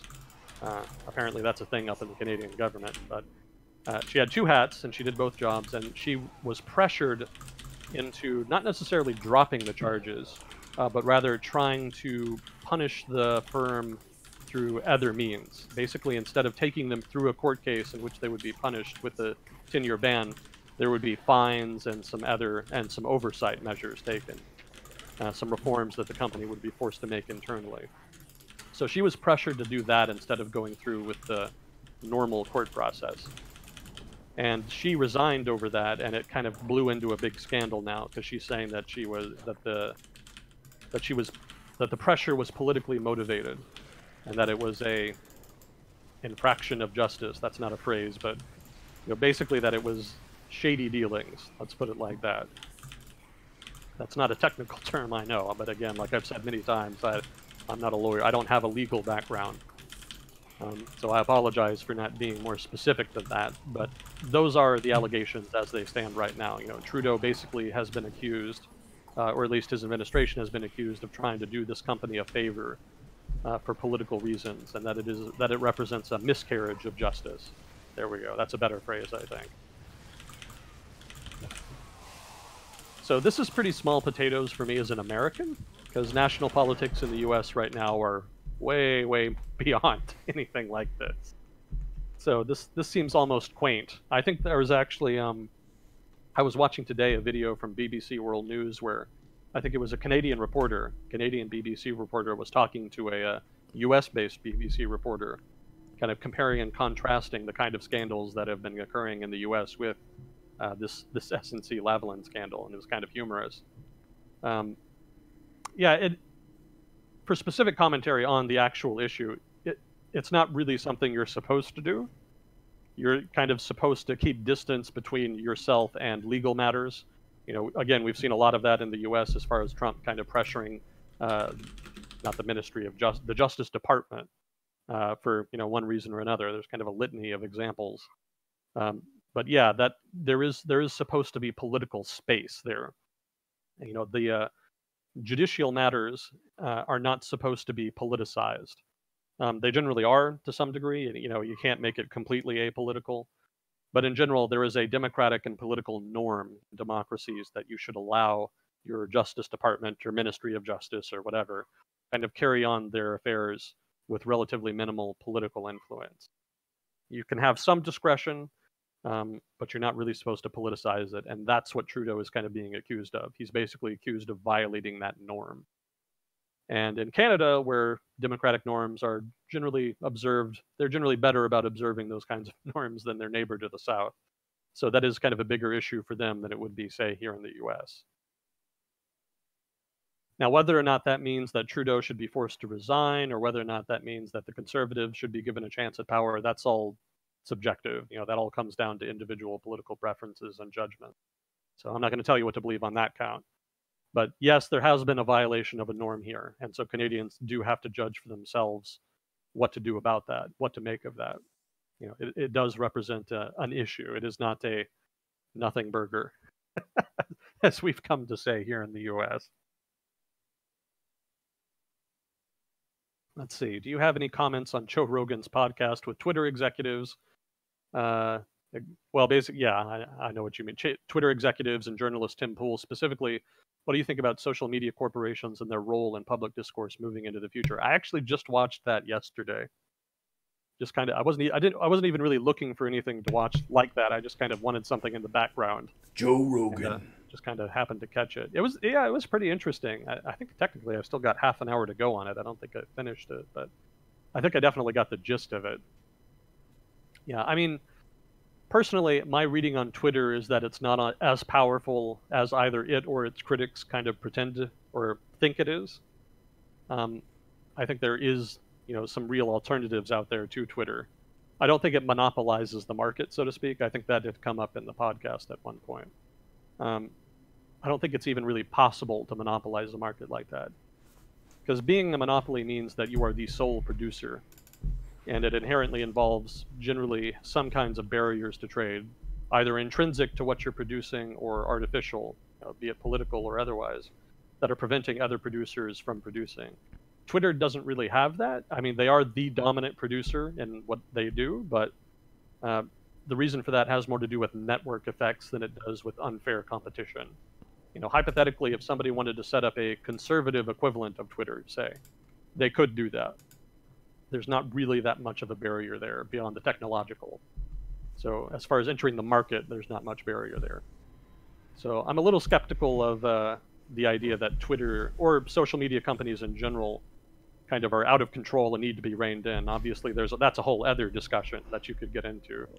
And certainly there are good reasons to regulate them. I'm not saying that the whole argument is artificial. But specifically what I'm skeptical of is the idea that they're monopolistic. That's kind of where I get a little skeptical. Again, that doesn't mean you shouldn't regulate them or that you can't regulate them, just that if that's why you're regulating them, that's not the best reason to. One thing that we've noticed that sort of fits with the theme of is it a monopoly or not is most of these platforms have their own sort of life cycle. And people tend to migrate from one platform to another one as you have a newer alternative that does that service better, or the old platform starts to sell out and do stuff worse in a way that betrays the trust or the interest of the consumers. So you have like stuff like MySpace where, wow, MySpace is just totally dominating all of social media, and it dies. And Facebook takes over. And we've seen Facebook start to get into some trouble, and it's so big now that it's not just going to instantly die, but a lot of people are using it less and less because of a lot of the bad PR, so we'll see how things go. No platform is perfect, like each of them has their own flaws, and our understanding of how social media works is still a work in progress, I think, both psychologically and sociopolitically. Like how much power does it actually have, and how does it affect people and their decisions and all this. Yeah. Yeah, I think those are all good points. You know, there definitely is a life cycle there to take into, and that's certainly one of the defenses that the media companies themselves have kind of brought out, that, you know, there is probably going to be significant changes in the industry as new technologies emerge that kind of challenge their position in the market, or maybe even challenge their whole industry. You know, maybe there's something, whole new innovation that makes them completely obsolete. It's not really clear what that would look like, but hypothetically it is possible. You know, the tech industry is very dynamic in that regard. But yeah, I mean, beyond that, yeah, in general, I'm also skeptical of the idea that Twitter has the kind of power to suppress speech like that. I think he did make a good case that there is bias in the way that they moderate. You know, that seemed pretty clear at various points. But I don't think the bias is purposeful. I didn't get that impression, and I could be wrong on that. You know, I'm not a mind reader. My impression is more that it was just implicit bias more than explicit bias that was at play. And I also think that there were some fair points made that it's just inherently difficult to moderate something as big as Twitter. And I think that's true of any social media company. That's something that's been brought up in the UK. You know, like I was talking about before, the UK is one of the countries leading the charge on regulating social media companies. And one of the defenses that the social media companies have is, if you force us to implement the kinds of moderation that you're talking about, it would just be prohibitively expensive, and it would actually serve to make us more monopolistic than we already are. You know, relatively more market power would be accrued because the barrier to entry would be significantly higher, because any potential entrant to the market would have to adhere to those new regulations as well, and they would be so expensive that they would be much less likely to do so. So I don't know that that's, in that regard, it's kind of self-defeating, in so much as that's accurate. You know, I need to do more research on it myself, but yeah, I don't think that regulation would solve that aspect of it. I don't know, one of the things I was really critical of, it was late in the podcast, I think Tim Pool, I think his name is, I apologize if I'm getting that wrong, mentioned that one of the effects of media companies becoming as big as they are, and having the bias that they have, either implicit or explicit, however you want to frame it, would be that people, I think the specific example he had is that people on the right would feel alienated and marginalized, and that increasingly they would become militant, and that eventually it would result in an insurgency. And I was pretty skeptical of that. That seems to be, for one, overhyping the amount of power, again, that social media has. I don't think social media can be biased and have that kind of effect. I don't think they're that important. They are relatively important to the political system, but I don't think they're the end-all and be-all. You know, again, I think most people, and chat, you know, I would encourage chat to kind of give me feedback on this. I don't think most people really give a shit about Twitter. That is kind of my impression. I was certainly among that number. Well, for people in the streaming industry, it's necessary. Yeah. Or if you're in the gaming scene and stuff like that. I think having a presence on Twitter is something that a lot of people don't really like to do, but they feel like they have to do it because that's basically the town square of where drama is discussed, and it's the fastest, lowest effort way to get your opinion out there on different stuff. But the problem, and relates to the character limit, is you can't really get that deep in a conversation on Twitter. So it is limiting in a very big way. Yeah, I recognize that it's a very useful tool that is used in various professions and industries. But I'm referring more just to the broader population. I don't think most people really visit Twitter a whole lot. I think there's a hardcore of heavy users and some moderate users, and then most people either don't spend a lot of time online or among the ones who do, they spend it elsewhere. So Twitter for me is kind of more something that's behind the scenes. It's something that people in, say, media use a lot, or like you say, the gaming industry. Various professionals use it for just public relations in general. I think it's a very good tool for that specific purpose. But beyond that, I don't think it's really that important to say the broader political conversation in the US. I do recognize that it colors media coverage in so much as stories are taken from Twitter, but those are not generally like really high quality coverage. I mean, that's the kind of thing that they used to do anyway, only with other things. It used to be that you would follow a politician around, follow his campaign, etc. To a degree they still do that, and you just parrot what they say. That becomes the news story. Twitter just makes that more efficient. So that in that sense, it's not anything that they weren't already doing and could not also do again if they had to. So I guess I'm just skeptical as to the idea that Twitter has, and social media more broadly, I should say, kind of has the power to make people feel marginalized such that they would revolt. That would be kind of my big point of disagreement there. Yeah, I do have a sort of personal example of this.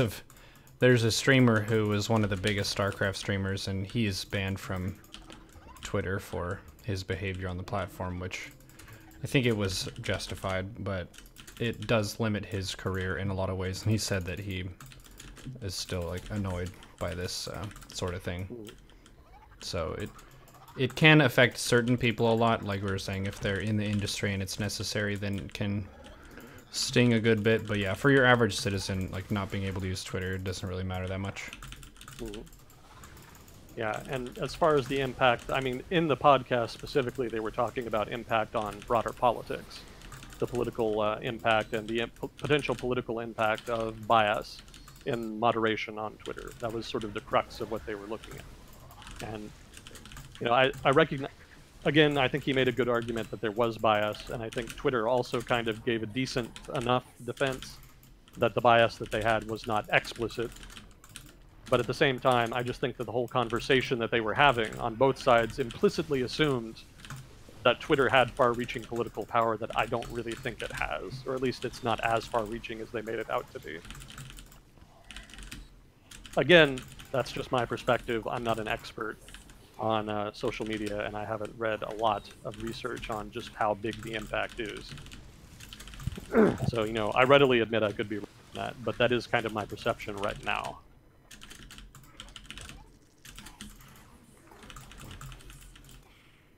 Let's see. What are the chances that Brexit fails? Are the pro-con sides of Brexit generationally specific? What are the chances that Brexit fails? It's kind of unclear. I mean, I assume by Brexit fails you mean that that could actually mean a couple things to different people. If you're really pro-Brexit and you want, a no-deal Brexit, Brexit failing means that you stay in the European Union. Whereas if you're very anti-Brexit and want to stay in the European Union, Brexit failing means that you get a no-deal Brexit. So it kind of depends on how you want to define that. I guess I could just do both. I mean, either way, it's uncertain. My answer in either case is it's just very uncertain right now. Everybody is playing their cards close to their chest, and it's just very unclear who's going to vote how once it comes down to that final deadline, which is when there's going to be a vote.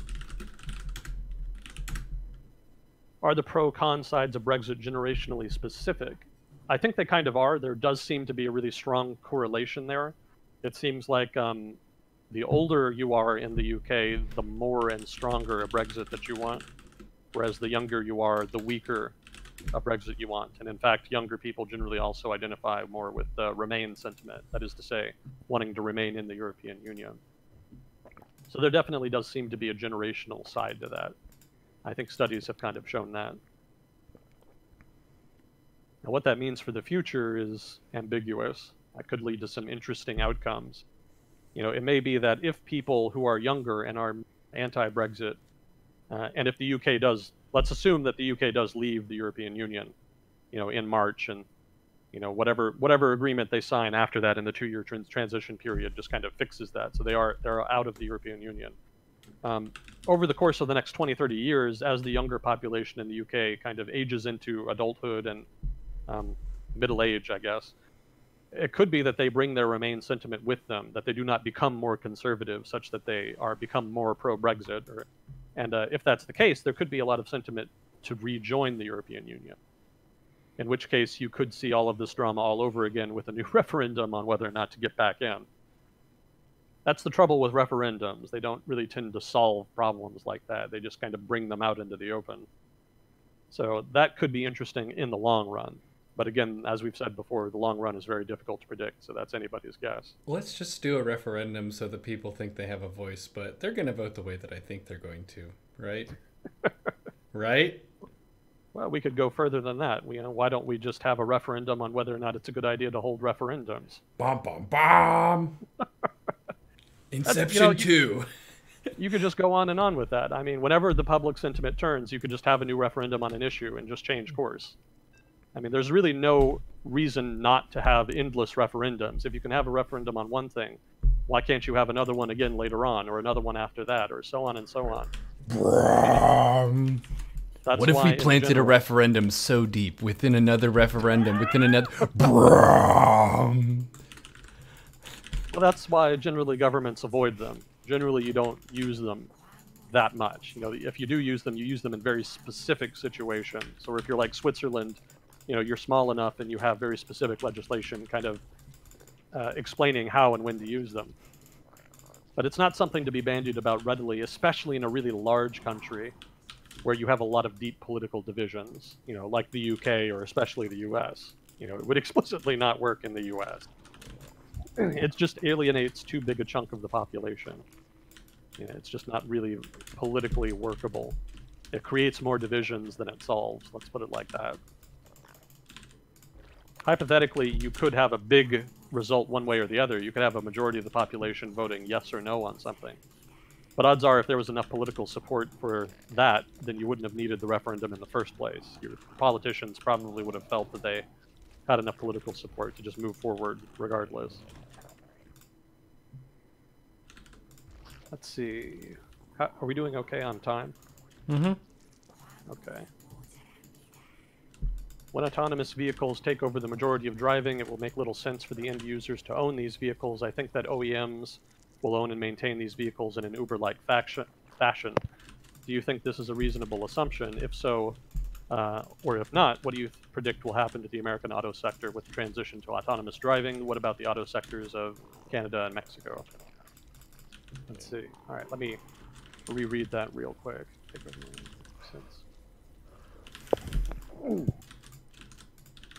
Okay. So is it a reasonable assumption that major car companies will own and operate basically all of the major shipping, I guess, trucks and whatnot? I guess you're asking something broader, specifically even passenger. So basically, will all car travel be done by rent? You basically just rent the car or pay for an Uber that's owned by car companies that will own and maintain these. Is it a reasonable assumption?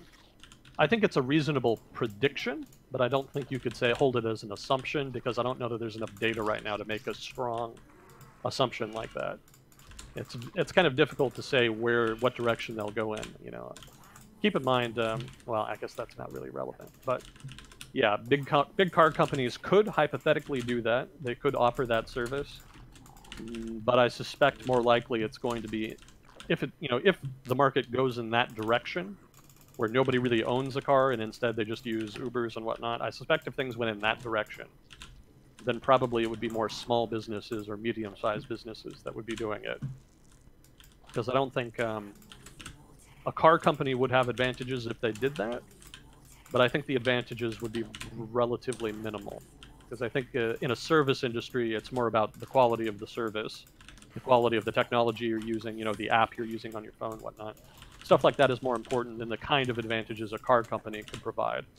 I guess they could hypothetically offer free cars to their drivers and whatnot. But I think, how would I say this? I think more nimble, creative, smaller firms would end up taking their market share. I don't know that they would really be able to leverage their heft very well in a smaller market. Keep in mind, big companies are generally, not always, but generally not as innovative as smaller companies, especially smaller, medium-sized. Bigger companies, especially heavy industry, like an automotive firm, generally they're thinking in terms of years. They're planning years ahead in their production cycle and in their strategic planning. So, getting into a services market where you have to plan months or weeks in advance because the market is just that dynamic, and where you have to be able to respond very quickly to changes, that's a very different environment for them. So I don't know that it's a really natural fit. I would be critical in that regard. I should add here, I'm not an expert on this subject, so this is kind of just me speaking from my background in economics. So I don't know that much about the individual technology or specific trends in the industry. So maybe I'm wrong on that. I would encourage people more familiar with it to contribute in chat. But that is my impression anyway. All of this implicitly assumes that the market would shift in that direction in the first place. I don't know that it's even inevitable that you would see a market where nobody really owns their own car. In fact, I suspect in America in particular, people would be pretty resistant to that. It's my car. I want to be able to drive it myself. Thank you. I know that owning your own car has become less culturally significant in the United States with time, and there's car ownership and car consumption is falling over time.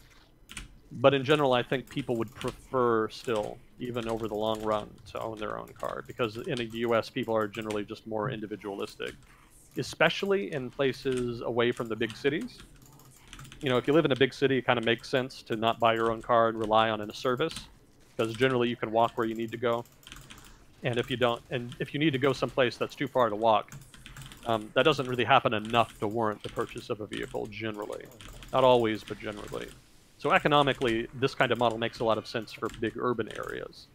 But in the US, there's a lot of areas that are suburbs or more rural or what have you, just kind of more wide open and has more space, that are stretched out over a wider space.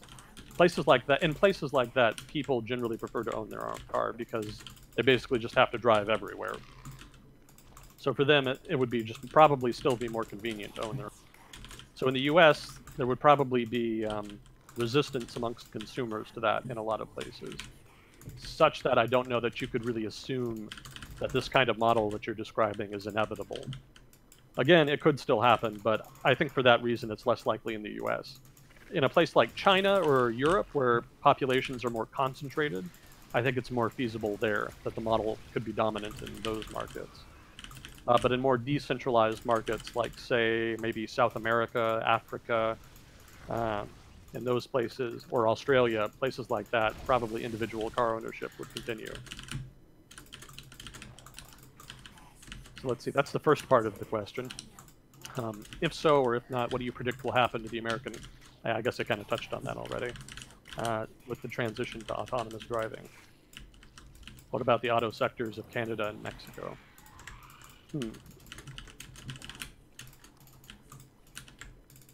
Yeah, I really don't know enough about where the technology is and where it's going to know how economically viable any given one model would be at this point. I think it's kind of too early to tell right now as to what... I know that we've discussed, somebody was discussing in chat a couple months ago about discussing the effect on trucking. So the trucking industry could be heavily impacted. It could be that there's not nearly as many jobs for drivers if trucks are successfully automated. But I've also heard a countervailing opinion that there would still be drivers. It's... I think what I read is that it's relatively difficult to automate a truck when it's driving through residential areas or side roads or streets in an urban area. So it may be that you automate the truck when it's traveling over the long haul, for the long distances, but you still need the driver for those more tricky areas in cities and whatnot. I think also, legally speaking, there's still a lot of skepticism around whether it's safe. Like, you can do the math and say that it is safer to automate the driver in general, but a lot of humans are still not quite sure about that. So, say for a big 18-wheeler, you may have it automated, but you're legally required to have a human in the car just to make sure like stuff doesn't go wrong, just so people have more of that feeling of safety of those on the road. Exactly, and that could well continue to be the case. So in that sense, it would not be, it would probably still reduce the number of trucking jobs, but it wouldn't be cataclysmic, you know, like some people are afraid it might be. But beyond trucking, I don't know, I don't know what the effect would have on like car sale, you know, the sales of individual cars, and I'm not sure what would happen there. You know, just because it's automated doesn't mean that people will rent, you know, will want to use like an Uber-like service everywhere. You know, the fact that it's automated could just mean that you still buy your own car, but that you just let the car do the driving for you, and you just kind of chill in the back, save some time, do some work or what have you. So that's also quite possible. And I don't really know, I'm not sure what's meant by asking about the auto sectors of Canada and Mexico. I suspect whatever happens in the US will probably be reflected in Canada, because the auto markets are kind of similar in both, I think. You know, please correct me if I'm wrong. And probably Mexico too. You know, I mean, North America is basically a single market as far as, you know, automakers are concerned. They treat them all basically as a single market. When it comes to individual sales and marketing, they treat them as separate markets, but, you know, in general, it's a single holistic whole. So I don't know that there would be significant divergences between them as far as how the market evolves.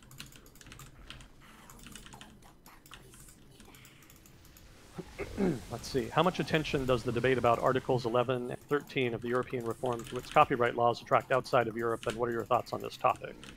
Do you see a trend towards more openly lobbied laws getting enacted in the Western world? Yeah, we've talked a bit about Article 11 and 13 before. In fact, it actually affects you directly, doesn't it? Twitch was talking about that.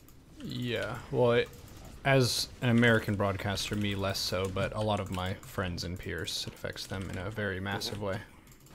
Yeah. Yeah, let me see here. What are my thoughts on the topic? Well, for one, no, it doesn't really get much attention outside of Europe. It does amongst certain groups. You know, obviously, if you're more of a techie type guy, then you're more engaged with that, so you've probably heard more about it. But the broader population is not really that invested in it here in the US and probably in a lot of other places. So I would not say that a lot of attention has been paid to it. Let's see. What are my thoughts on the topic? I mean, I commented at length on this a couple weeks ago, and I'm trying to remember, trying to summarize it as best I can. It's not as bad as people make it out to be. I remember that. A lot of the most controversial provisions have been watered down. That's probably not enough for a lot of people, but I do remember that much. You know, I don't think it's going to be as cataclysmic as some of the critics were making out to be earlier. There has been some compromise in the way the bills are structured. Sorry, in the way the laws are structured. You know, so there are exemptions and there's outs, and the wording has been significantly ambiguated. I don't know if that's a word or not, but they've been made more ambiguous.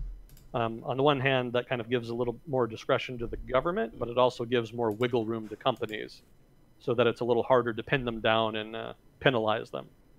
So that improves the business environment side of things. That improves predictability and makes companies a little less, it means they won't have to worry as much about the government coming after them. And in general, the laws, were originally just designed to go after big tech companies. That was more what they had in mind. The criticism was that they were going after big tech companies, but that the way the laws were worded, that they were sort of encompassing and damaging, that they would damage a lot of smaller companies.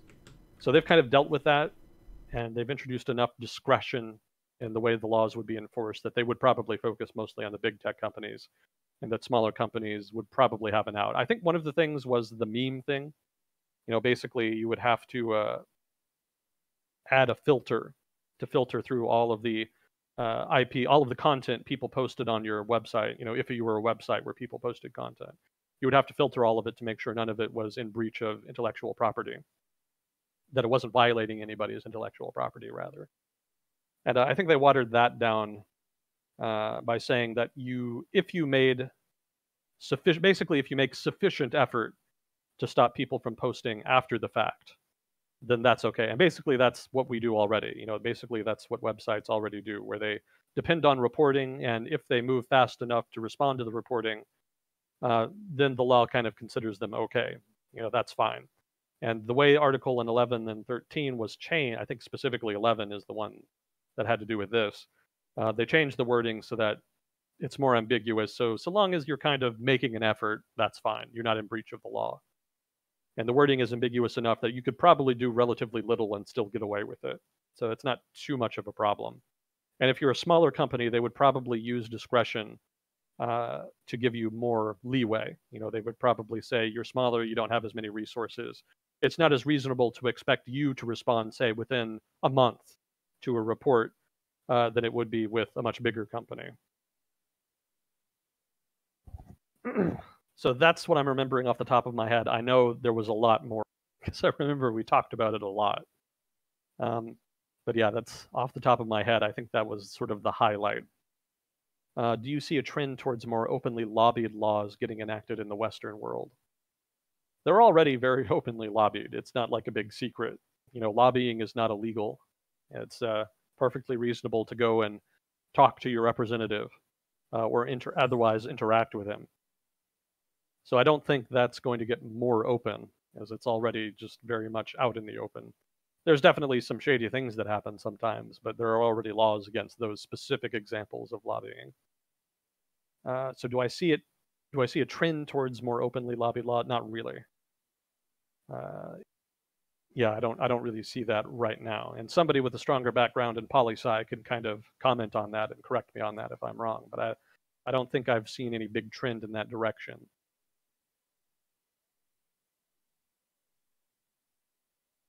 Let's see. Do you see any way forward in which the bipartisan structure might fall away? Is this us versus them mindset too ingrained in humanity's nature?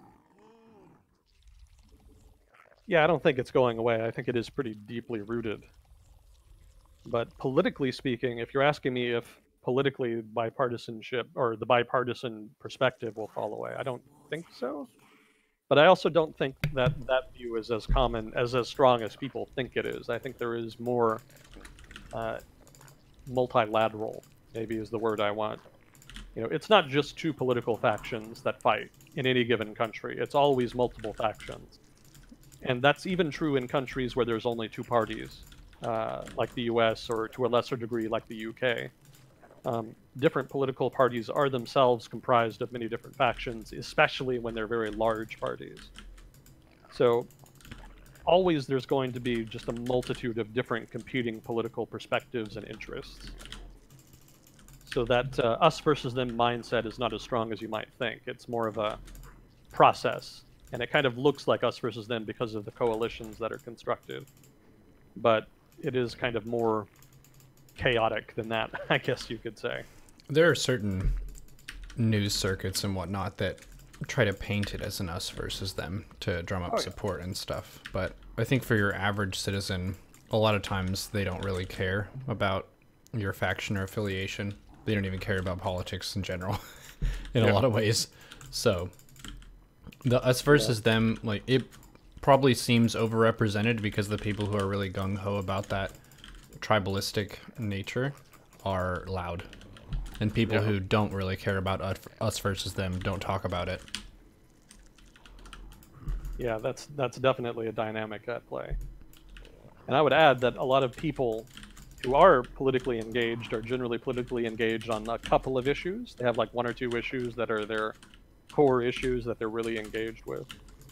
And you know, some of the magic of having a very biased political channel, you know, like what are frequent on news channels on cable here in the US. Part of the magic of that is that they're able to manage to appeal to all of the different factions in their coalition at the same time without necessarily upsetting them with each other's contradictions, because there are generally contradictions within a coalition. So it's actually kind of impressive that they're able to maintain that fiction that their coalition is some kind of organic, natural evolution of the nation's politics, as opposed to just trade-offs. You know, we have heaven's mandate, dude. Sorry, what? We have the mandate of heaven. Oh. Well, that is kind of how they paint it. You know, they paint themselves as the avatar, you know, the left or right, an avatar of the left or right movements. But really, there's, you know, hypothetically, those movements could trade partners, and be realigned in a different way. In fact, one of the reasons political instability is so big in the U.S. and the West right now is because of political realignment. You know, different factions are kind of feeling more tension between each other within their coalitions, and kind of looking to either become more important within their coalition, or looking maybe to break away and form a new coalition. And that's a process that's still kind of in its early stages.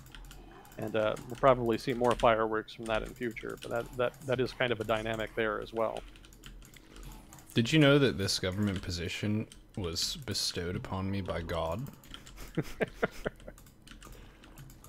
Oh, really? That's awesome. The divine right of kings and also legislators. Those of the judiciary. And executives. Yeah. Did we stop taking questions? I don't know. The chat's still very enthusiastic. Okay. I'm sorry if it feels a little bit like I'm rushing a little more than usual. I am trying to kind of get through questions a little more quickly, because I did want to dig into the Pacific Theater a little bit today.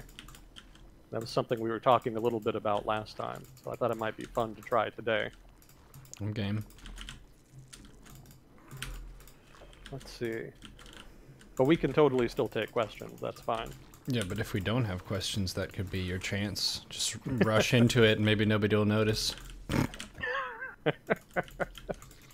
Who's to say? Who asked that question? I don't know. In reference to the Shamima Begum, I know I'm butchering that name, so I apologize in advance. In reference to the Shamima Begum return from ISIS case, would you agree with the statement that removal of citizenship of dual nationals has the effect of creating second-class citizens, where some of the population can have their citizenship revoked and some not? Are you familiar with this case at all, Neuro? No. Okay, so what happened was that there was, actually I think it was several, there was a couple of teenagers in Britain who just kind of up and left Britain and joined the Islamic State over in Syria.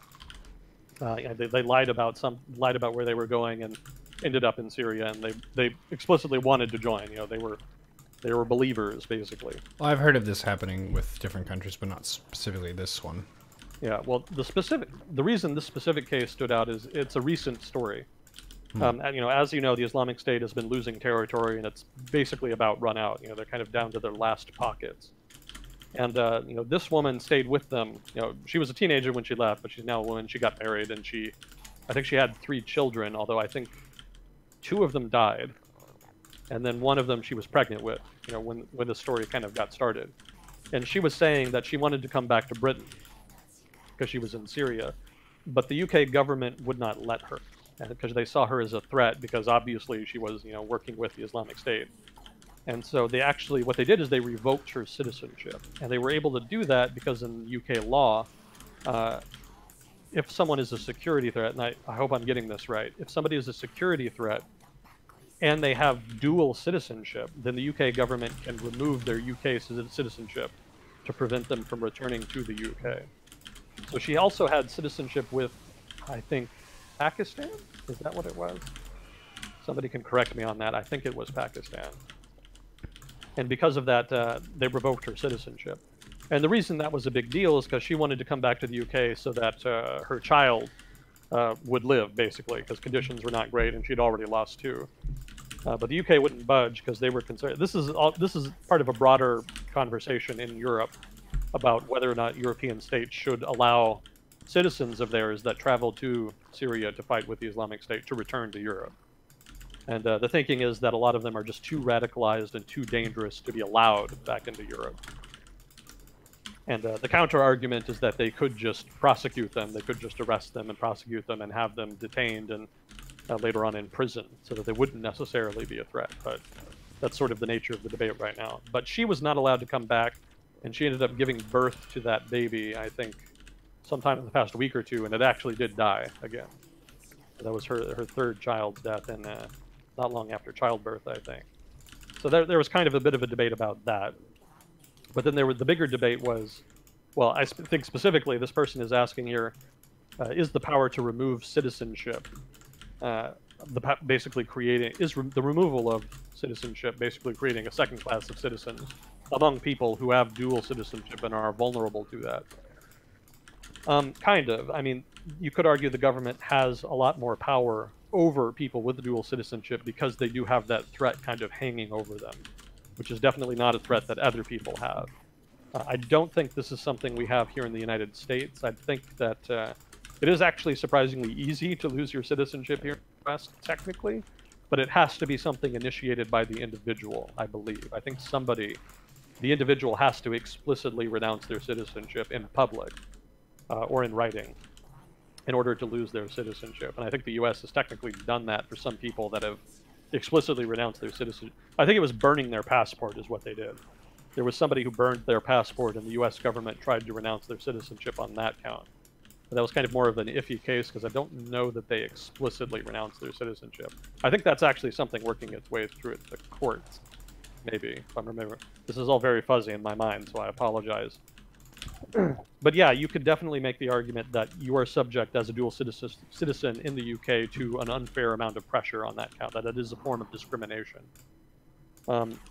But I don't know that it's legal, obviously, and the UK doesn't really have the same kinds of constitutional protections that the US has. Because in the UK, you guys don't technically have a constitution, if I'm remembering correctly. It's just more a body of common law, I think, that you guys use. Please correct me if I'm wrong on that. That's my impression. That's what I'm remembering, anyway. I mean, whether or not it's fair or not, which I suspect is more what you're asking, that's kind of subjective. You know, whether or not that power should be vested in the government and whether that's a legitimate use of the power, that comes down to individual preferences. And so, you know, I won't tell you what to believe on that count. That just comes down to individuals.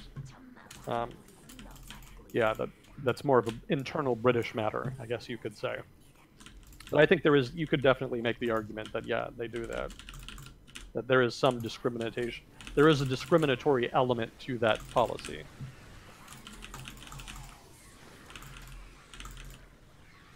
Do you think the US government is right in heading towards requiring children's vaccination? That's super tricky.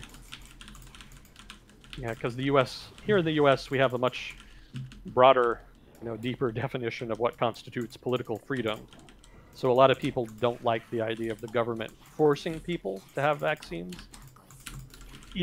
That even includes people who do want people to have vaccines. There's plenty of people who there's a growing cohort of people, it seems, that are kind of avoiding vaccines because of various reasons, shall we say. Won't get into it here, but even that in turn has prompted something of a backlash among people who do think vaccines are good, that they are effective, that they do what they're meant to do. But then among that group of people who are pro-vaccine, can't believe I'm saying that in 2019, but people who are pro-vaccine, among that group, there are still divisions in the US among those who want the government to have a more forceful policy on making people get vaccines, and then people who are against that because they see it as government overreach. So in general, the way people kind of get around that, if you are someone who doesn't think the government should force people to get vaccines, the way they get around that is little ways. So for example, you can't register your child in school if they're not vaccinated. That's something we have here in Texas. I remember that way back when I was a kid. That's an old rule. You have to get your kids vaccinated if you want them to go to public school. So that's pretty legitimate. I mean, you could argue that it still represents some overreach, but in general, there's more discretion, I think, given at the local level for that. Because at the local level, you're dealing with a community and not just abstract political parties and leaders and movements. At a local level, if people want their kids in a public school to be vaccinated and to not be exposed to kids who have not been vaccinated, it's a lot easier to get that policy passed and to build a consensus that that policy should be passed than at a larger level of government where you're having to deal with more abstract political forces rather than your neighbor or people you know.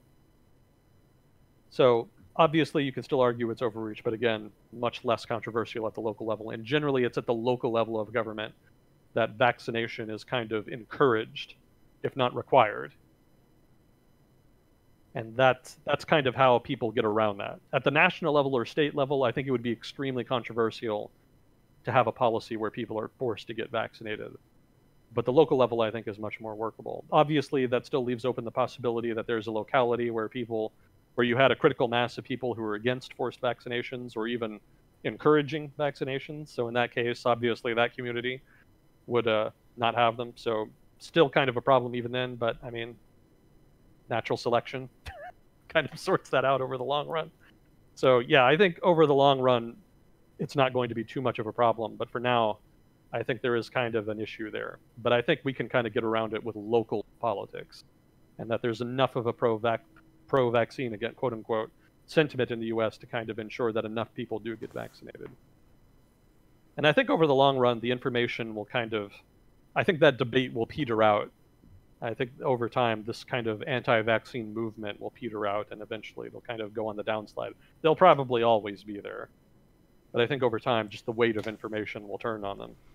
It seems like the anti-vax stuff has had a lot of its power base in the naturopathy sort of demographic. It's sort of a resistance and response to big pharma and the medical industry in the United States, which it's a big beast, and there are obviously some things that are wrong with it. But it's kind of become its own subculture of finding lots and lots of alternatives that are very new. Sometimes they'll pitch them as like, this is an ancient medicine technique or whatever. But if you're up against what's called medicine, which is traditional medicine, what has been demonstrated to work, and you're providing alternatives, there is a lot of risk because it's not as rigorously demonstrated to be effective for people. And this is health that we're talking about, so it's major stuff. There is malpractice sometimes, and there are likely better solutions than maybe what your doctor recommended, but they're a professional for a reason. Medical school is hard. So I think a lot of the distrust of doctors is not quite as much due to their ineffectiveness. Sometimes it's just a lack of the human element. I've heard this reason a lot, where they say they don't like the doctor because the doctor doesn't care about them as a person and doesn't want to hear their story. It's just you're in, you're out, you have this, take this, goodbye. And they feel like, well, how does he even know? Like, he doesn't know what I'm doing and all this, and you feel like you weren't listened to. Whereas you have naturopathy, where it's more about the story, and they hit more of that emotional care aspect of medicine rather than just the straight up receptor in, receptor out, trying to plug in the right stuff to get you cured as fast as possible. Yeah, healthcare is a fraught political issue in any country, because invariably you have to make judgment calls, kind of in that vein. Yeah, it's always going to be controversial. There's always going to be that debate about what's necessary, what's not necessary, how much risk the public should be expected to take, and how much risk should be hedged against, and etc. So I would not expect it to be easily solved in any case study. It's not every polity rather is going to solve that and address it in a different way.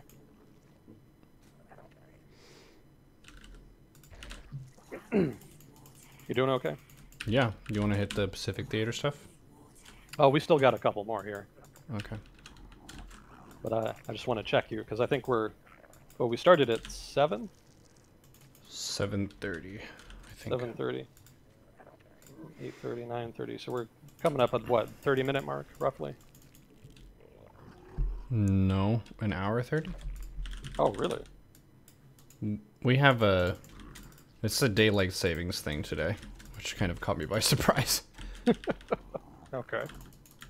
But well, that works with me. That leaves plenty of time then. But I don't want to stress you, because I know you've been up a while. Yeah, well, I mean, there's that, but today's stream was extra taxing. Oh, okay. During this time, you kind of carry the conversation more than I do, which saves me energy. So oh, okay. I'm good for it. so long as you're comfortable, and don't want to stress you, especially when you've had a rough go today. So anytime you feel like cutting things short and what have you, just let me know. Cool. Well, how much Pacific Theater stuff did you think you wanted to cover, just so we have a reference? Because we've talked about this before. I know we could do a 10-hour spiel and just go into the waters of World War II Pacific Theater. Yeah. You won't run out of material, we could say. It's like, yep, and we're done. Yeah. No, I just before we started, I drew up some quick notes about the prelude to the conflict, and that was pretty much the big thing I was going to hit on. But then I was also just going to get into the conflict itself and some of the battles in history. But I didn't really have a plan. I was just going to kind of heuristically explore, basically, chronologically. But yeah, there's no game plan, so I can lengthen it or shorten it as much as you need. So whatever you feel. Okay, well, if we transition to that, maybe hour and a half, I think, is what I'm feeling. Okay. All right, so that's 11:30. Okay, I'll try to keep an eye on that.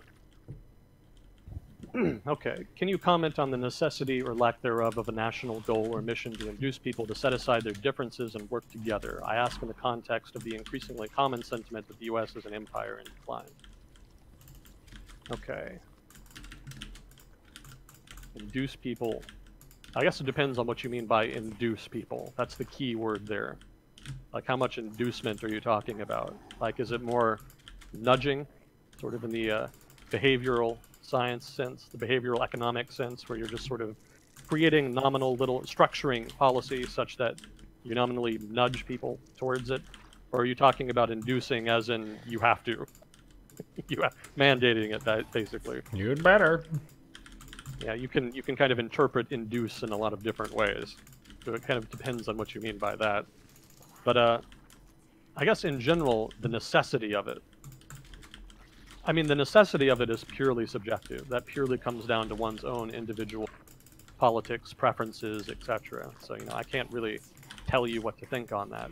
That's purely just down to how you view the world and how much you want that and think it's good and necessary, or how much you think it would be ineffective or maybe otherwise antithetical to the desired outcome. Different people will have different perspectives on that. Yeah, it's just kind of ambiguous. National goal or mission to induce people to set aside their differences. I mean, on paper that sounds great, but like a lot of things that sound good on paper, like a lot of policies that sound good on paper, the devil is in the details, right? It's in the actual execution where you really judge it. So you would have to get a lot more detail than that in order to really present a policy that could be judged on its own merit. Again, as for the necessity, that just depends on your worldview. I know there's a lot of people there are some extremists who kind of treat climate change more like a millennial cult than they do like a public policy issue. For those people, they would probably feel very strongly that it is very necessary. But then on the other hand, there's probably other people who are just dead set against centralized authority, who would see that as extremely antithetical to their own values. So yeah, there's just going to be a range of opinion on that. In the context of an increasingly common sentiment that the U.S. is an empire in decline. I mean, if you're saying that should there be a push to try to unify the American people in order to try to reverse America's perceived decline, again, that's subjective. Because, for one, I would argue the United States is not actually in decline. That's a whole other debate we could get into. Well, not debate per se, but discussion. But if you're just saying, like, in general, the U.S. should be mobilized to try to deal with big problems that it's facing, yeah, you could make a much stronger argument there. But again, how would you do that? It's just very difficult to design a specific policy proposal that would have that effect. I don't even know that you could do it, because there's kind of an inherent, there's an ambiguous aspect to that. The tricky part will be getting people to set aside their differences and work together. That aspect of it is very difficult to induce artificially. When it happens naturally, organically, in response to, trends and whatnot, yeah, then it can be very strong and a powerful force for change. But when you're trying to artificially induce it, I don't even know that you can do that. I don't know that anybody knows enough about human nature, human behavior, etc., to know how to really just induce that outside of a naturally occurring occurrence, to induce it artificially.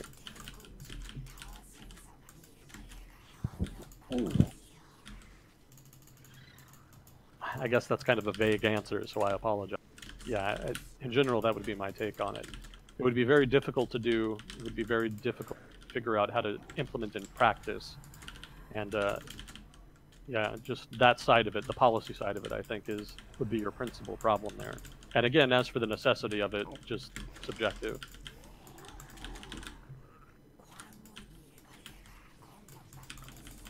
How are the government debates organized? I've noticed that although there are multiple parties, there are only 2 parties represented in election debates. Not always. If there's a strong enough sorry, go ahead. We talked about this relative to people from third parties like Ron Paul being pulled into the Republican debate, even though he didn't start as a Republican. It is the more right-leaning party overall. So if you're successful enough in a third party, then they will bring you into one of the 2 main parties. So other parties are technically represented, but they end up being listed with one of the 2 major parties usually. Yeah, we talked at length about that last week. Yeah, that's an excellent point. So yeah, in general, everybody is technically represented in so much as coalitions represent multiple groups that would otherwise be represented as parties in other political systems. But even in the U.S., there have been times when a sufficiently large third party, like Ross Perot in the 1992 elections, or with, I think with what's his name in 1968. Oh, he was the segregation guy. His name slips my mind. But yeah, it has happened before. As for how they're organized, so I'm assuming this person is referring specifically to presidential debates in the U.S. That's what I'm assuming. The official presidential debate that's had before presidential elections. If I'm wrong, please correct me, and I'm happy to comment further. But assuming you mean the presidential debates, those are organized actually by the parties themselves. It is not something that is done by the government of the U.S. The Democratic Party and the Republican Party get together and agree on a set of a rough design for the debate. How it's outlined, the kinds of questions, the format, etc. So that's actually been the grounds for a lot of criticism, because of course the parties basically stage the debate. It's not like a real debate per se. It's more like a big infomercial where they can just kind of present their policy platforms, and then maybe if they're feeling creative, they can occasionally have some catchy riposte against something their opponent says. But it's not really like a fully earnest debate, and that's kind of been the criticism of them. They're more infomercial now than actual debate. But that's how they're organized. It's a bipartisan thing done by parties, and it does not really relate to the government.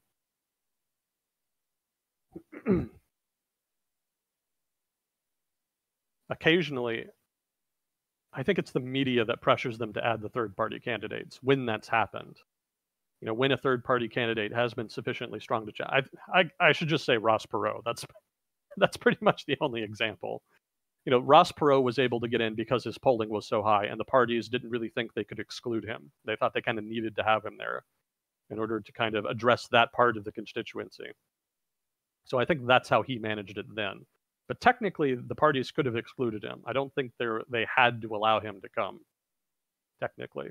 There's also other debates organized by other smaller parties, like the Libertarian Party, the Green Party, and they generally have their candidates have a separate debate amongst each other. Almost completely irrelevant, because none of them really have much chance to actually win. But they do have it as a kind of PR thing, where they kind of remind people that they actually do exist, and actually do have different distinctive policy platforms from the major parties. Let's see, how are government debates organized? And I think those are on YouTube. I might be wrong, but if somebody listening in the US or outside of the US even is interested in seeing actual third parties in the US, non-Democrat, non-Republican parties having a debate, there have been presidential debates they've held like that you could probably watch on YouTube. So if you're interested in seeing that for whatever reason, that you could probably find that. Let's see. Do you think Trump will win a re-election in 2020? I have no idea. It is way too early to tell. It's very unclear. There's so many variables at play that you would have to control for. You know, there's the Mueller investigation. You know, there's other investigations against Trump. There's sentiment in the Republican Party. You know, the establishment party people still don't really like him. So there's been some talk about a potential primary, not a primary challenge, but a challenge to the nomination in 2020.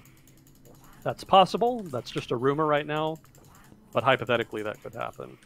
So there's that. That's an uncontrolled variable. It's not clear what the Democrats are going to do. It seems like there's more tension growing about what direction the party should go.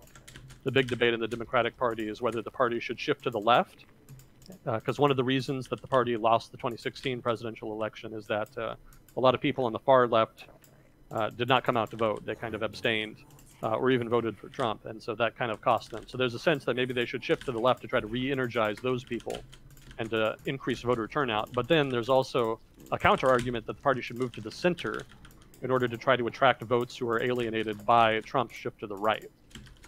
So that's a big debate going on right now, and it's not really clear how that's going to be resolved. And how it gets resolved is going to have a big impact on what the election looks like in 2020. And then there's everything else. You know, it's expected that there's going to be some kind of economic downturn in 2019, possibly 2020. So that could have a big impact. And then, you know, there's trade negotiations and there's national security issues. And I mean, there's just so many different things that could happen that could significantly impact the election. So it's wide open right now. The strategy would need to change somewhat, it seems like. I don't know if other people saw the quote debates, as you called them, infomercials leading up to it. Basically, he found a way to belittle and taunt all of the opponents in the Republican Party to the point where he looked the strongest, and then once he got up against Hillary, I think the Democratic Party really messed that up. It wasn't really the best of all contests in that sense. They couldn't even establish party unity, so his big victory there was being able to command the Republican nomination. And for the next one, he doesn't really have the same outsider politician aspect to stand on because he has been president before, and we got to see kind of what he does in office. So it would need to adapt somewhat. Like, for someone's hardcore base, they're obviously not going to lose them. Like, that's what you can count on. But to win, you have to get swing votes and get votes from moderates and stuff like that. So that's what you're going to be competing for in an election. Yeah, that's generally what the parties have done over the past few decades. Trump obviously was able to exploit an opportunity, as you say, as you pointed out. But it's not clear if that could it's not clear if that won't happen again, basically. That could end up being a factor. You're right in that he's not doing himself any favors by not kind of moving towards the middle and trying to win that majority share that would be provided by getting voters from the center. But on the other hand, you know, it kind of reminds me of an old line from Mystery Science Theater 3000. I don't know how many people remember that show. Maybe I'm showing my age. But there was one movie they did called Prince of Space, and you know, one of the jokes was that the superhero's principal superpower was having really incompetent enemies. And so perhaps you could say the same here. You know, maybe Trump does not manage his campaign well, but it may be that his superpower is having even more incompetent enemies.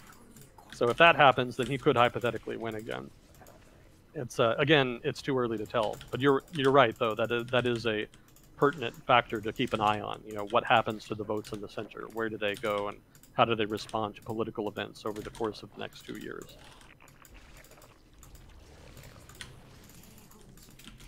So let's see. Your comment on the importance of Twitter's moderators seemed focused more on the lack of audience using the platform for news intake, meaning the overall impact was minimal. With government and big business both directly reaching their audience and using influencers to do so, this seems to show a greater importance being placed on it. Do you feel this energy is misplaced? Do you believe a small drop adding up can change the perception of the views of the masses? So these are actually kind of two separate questions here. Do I feel the energy is misplaced? Do I think that big institutions like corporations and governments are kind of misplacing their resources by investing so much in social media. I don't think it's misplaced. I just think that they don't really have anything else that they can do. I mean, if you are in public relations, you use the tools available to you, and among those tools are social media. So I think it's inevitable that they're going to use them. And so I don't think that the fact that they're using them more, though, necessarily means they're more effective. I just think that that just means that they have more money to spend overall. You know, in general, you take in PR, you try to cast a wide net. And, you know, if I'm wrong on any of this, please correct me, because I'm not a PR guy. You know, this is my impression of the PR industry, public relations industry, that is. But you cast a wide net. You try to get as much as you can. And social media in general is attractive because it reaches a lot of people. But it's not a game breaker. You know, I don't think you're changing people's minds really, and I don't think that's the goal of using social media. Social media is how you talk to it's more how you talk to the people who already like you or are inclined to like you.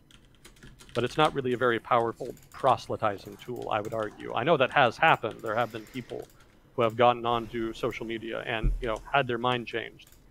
But I think for the most part, the PR industry doesn't really use it for that. I think it's more about engagement and generating excitement and trying to get voter turnout higher, at least as far as politics goes, you know, and as far as marketing goes, it's just another tool to try to get your brand out there, to raise awareness. I used to be a Republican, but then I saw a really nice left-leaning tweet, and I thought, you know, I'll be a liberal now.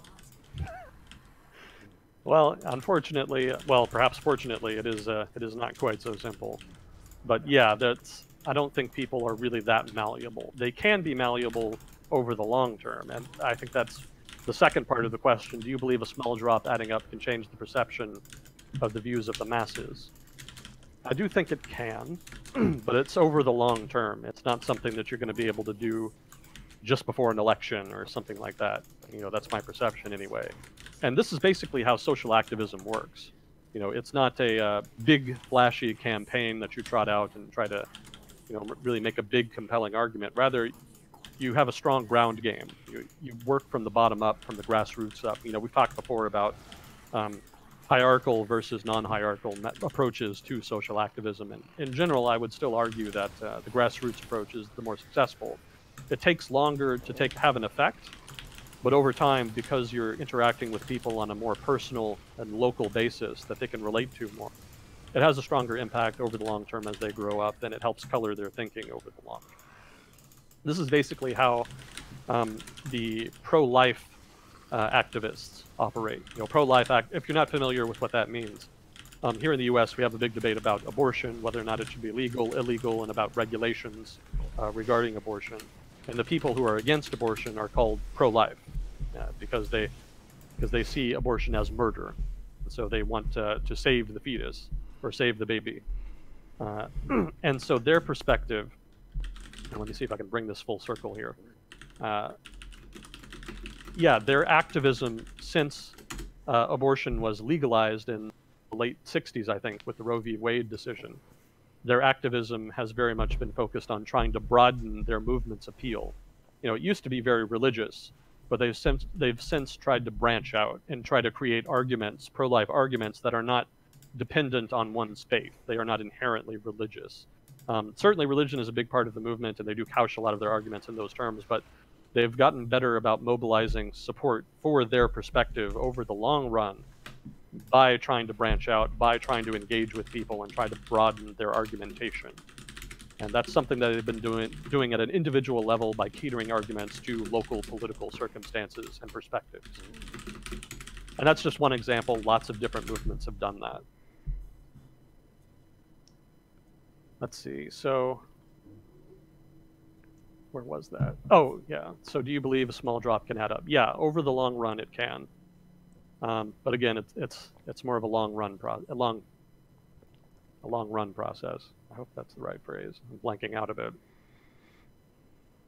But yeah, I don't think that, to reiterate the previous, I'm just arguing with my criticism of social media and perhaps the countervailing criticism of social media. My criticism is just that it's not as powerful as people are making it out to be. This kind of ties into the overarching conversation about Russian meddling in the US election in 2016.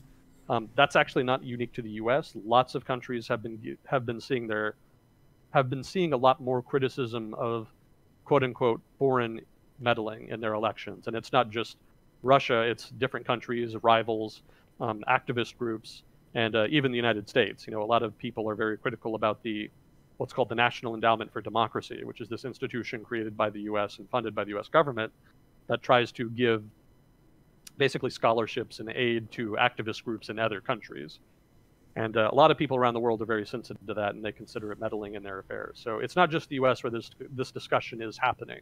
It's more of a global discussion that's emerging because the internet has kind of has shrunk the world, so to speak. It's kind of made communication easier, and in turn, it's made it easier to kind of dip into the politics of other places, made it much easier than it used to be. But while that tool is very powerful in its ability to do that, I don't think it's game-breaking yet. Maybe it will. Maybe there's some innovation in the future that will make it so. But right now, I think people are still pretty fixed in their ways, so to speak. I don't think people define their politics according to what they read in social media. I think social media, again, serves more to reinforce existing opinions than it does to change opinions. And certainly there's an element to people who are batshit crazy who will read about, pedophile rings in Pizza Huts or, pizza shops or whatever, and then just completely lose their shit.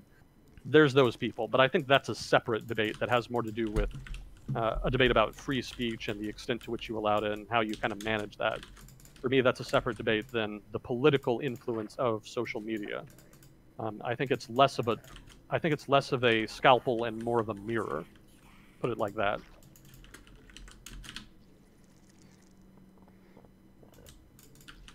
So let's see. That's it for questions for now. Again, I think we're still taking them. So let's do the Pacific Theater. So for people who don't know, the Pacific Theater is the story of what was going on during World War II, roundabout, in the Pacific region, as opposed to Europe, which is where the vast majority of the focus and the storytelling goes for most people who are talking about World War II. But there was a ton of stuff that went on. We've talked about this at length, just personally as friends back in the day. This would have been, what, like 6-7 years ago when we had these conversations? Was it that long? Yeah, I think so, because I've been streaming for about, no, maybe it was about 5 years ago. 4 or 5 years ago. Because we've been doing this show for more than 2 years now, right? Neighborhood of 2? Yeah, thereabouts. Hardcore. Time flies. Yep. But yeah, basically the format was we would just watch a bunch of documentaries and stuff, and then you have a bunch of knowledge on a lot of these aspects of World War II, because that's your favorite one to study. Yeah, it's an old hobby. Yeah, if you can remember something that I leave out, please do chip in, because I don't know. I probably can't remember everything that I did back in the day. I haven't been studying it as closely since then. Do you have any materials that you'd recommend? Because we're going to be talking about this for, say, an hour or so. But if people wanted to dig a little bit deeper and just do more research and learn about it, maybe that would be something to include. Let me think.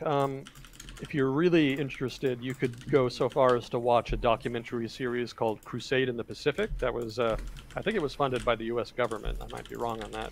But it was something like a 25 or 30-part series that really got into the details of it. Especially, it can be a bit dry, though. So I wouldn't recommend that unless you were really interested in it.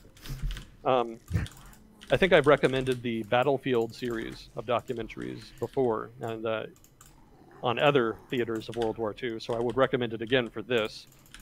The titling can be a little confusing. They have an episode called Pearl Harbor, so one could be forgiven for thinking that episode is about Pearl Harbor. That's not really quite how it worked. Basically, the titles just referred generally to the big event that the episode would center around. But they actually did individual episodes cover the events basically 6 months to a year in advance of the main event. So they covered basically the lead up to the war in the Pacific, the months leading up to Pearl Harbor, and then the events leading up to about 6 months after Pearl Harbor. And I think they also covered much of the rest of the war in the second episode, another episode they did. I might be mixing them up. Basically, there's 2 episodes you can watch of the Battlefield series that'll cover the entire Pacific theater. So that's also an excellent resource. If you like books, especially atlases, and I would recommend this for anybody who just likes World War II in general, the Collins Atlas of World War II is a very good resource. It does summarize a bit. It's not like an incredibly detailed resource, but if you're just generally interested, it has a lot of good information, a lot of really good maps. It's just a very accessible book. I used that a lot when I was a kid back in middle school and high school. Yeah, a lot of fond memories of that. So that's a fun book if you're interested. And yeah, I'm sure there's a bunch of other literature. I'm sure there's just a bunch of literature on it, but I haven't read that much into it. You know, my studies of the subject have been more through some books that I've read, documentaries, and my own reading, just articles. You know, I used to have a subscription to World War II magazine back in the day, which actually was a thing. So those are some resources that people can, off the top of my head anyway. There's probably even more now. The YouTube has all kinds of cool stuff now that wasn't around when I was younger. So yeah, that would be where it was. Those are some places you can go. So I think a good place, just for some background, last week we just talked very briefly about the Pacific Theater, because I think this was the 50th episode this week. Is that what it was? Yep. So we were talking briefly about that, and it kind of piqued my interest, so that kind of got me back into it, talking about the Pacific Theater. So I thought it might be interesting for people who are not as familiar with the Pacific Theater in World War II to kind of get a brief summary of it. And I know that I don't think it's taught as much in Europe or other parts of the world, and you know, even really in the United States, there's not really a whole lot of detail. So I thought maybe that would be something chat would like and would find interesting. And it's just, for me, it's just something fun to talk about, a good mental exercise. Just to kind of prep you, I haven't done a whole lot of preparation for this. It's been a while since I've read about the Pacific Theater in detail. So again, this is going to be mostly from memory. So I'm going to try to keep it as accurate as possible and to give you as full a picture as I can. So if you want to start with the Pacific Theater, it helps to start with a little bit before, right? I won't just drop you into Pearl Harbor. So I'm gonna try to give you some context for how the conflict really got started. And for that, you can kind of start roughly in the late 1800s. And that was roughly when the Meiji Restoration happened in Japan. I'll kind of focus here mostly on Japan and the US, just to kind of keep things simple. And because that's just mostly where my background knowledge is anyway. So the Meiji Restoration saw what was then a feudal Japan. That was a feudal society in Japan at the time. That started the process of modernization. And ironically, in the war that kind of corresponded with the Meiji Restoration, it was actually the conservatives that won, not the modernizers.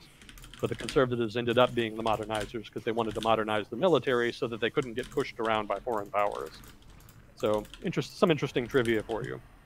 That's probably part of the reason, that may be part of the reason Japanese foreign policy became relatively more militarist after that. You know, the original modernizing group was not really quite so focused on the military side of modernization. At least I don't think it was. Somebody more versed in Japanese history would have to could comment on that. Hopefully, maybe there's someone in chat who does. But after that, they modernized very quickly and industrialized very quickly. And at that point in time, European empires pretty much dominated East Asia. You know, the Philippines in the late 1800s was a Spanish colony. Indonesia was a Dutch colony. Malaya, British. And Australia, of course, and New Zealand, British as well. And China at that time still had all of its sundry territory. We'll kind of get into that in a minute. But basically, Japan was just a feudal society there. And it was surrounded by either China or large, powerful European empires that were dominating trade in the East Asia region.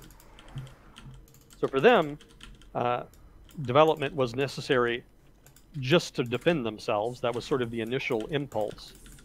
But eventually, as they sent people overseas to study in Europe and the United States, they started to politically evolve as well. And so basically what happened was their political modernization was more influenced by Germany. Actually, I think at that time it might have still been Prussia, but definitely Germany after the 1870s at least. That was more the model that they identified with. That was a little more familiar for them. Their army also was mostly German influenced in terms of its modernization. The Navy was actually British. That is to say that naval modernization was modeled on the British Navy. And they had a lot of British advisors and sent a lot of people, officers, to study with the British. So there are some different institutional influences at play. But at the time, it was still very authoritarian in the late. So, kind of to skip ahead, by the early 20th century, they'd pretty thoroughly industrialized. There was still a lot of peasants. There was still some backwards agriculture, and the industry was still not quite as competitive. Was not competitive with Western industry, but they were coming a long way very quickly. You know, by this point, they'd already gone to war with China in the first Sino-Japanese War, and taken Korea, and that's when Korea became a Japanese province, basically. I think it was actually 2 wars, and the second one is when they formally annexed it. I don't quite remember the specifics, but they took Korea, and then they also defeated Russia in the Russo-Japanese War, and what was it? It was like 1901 or something. Chat maybe can correct me. I forget the exact year, but it was right around the turn of the century. And that did not see them annex any territory, but it did see them get Manchuria as a sphere of influence. Now, if you don't know what Manchuria is, that's basically the northeasternmost territory of China. You know, you can kind of see China bloom towards its northeast. It has that big chunk sticking out in the northeast. That's roughly Manchuria.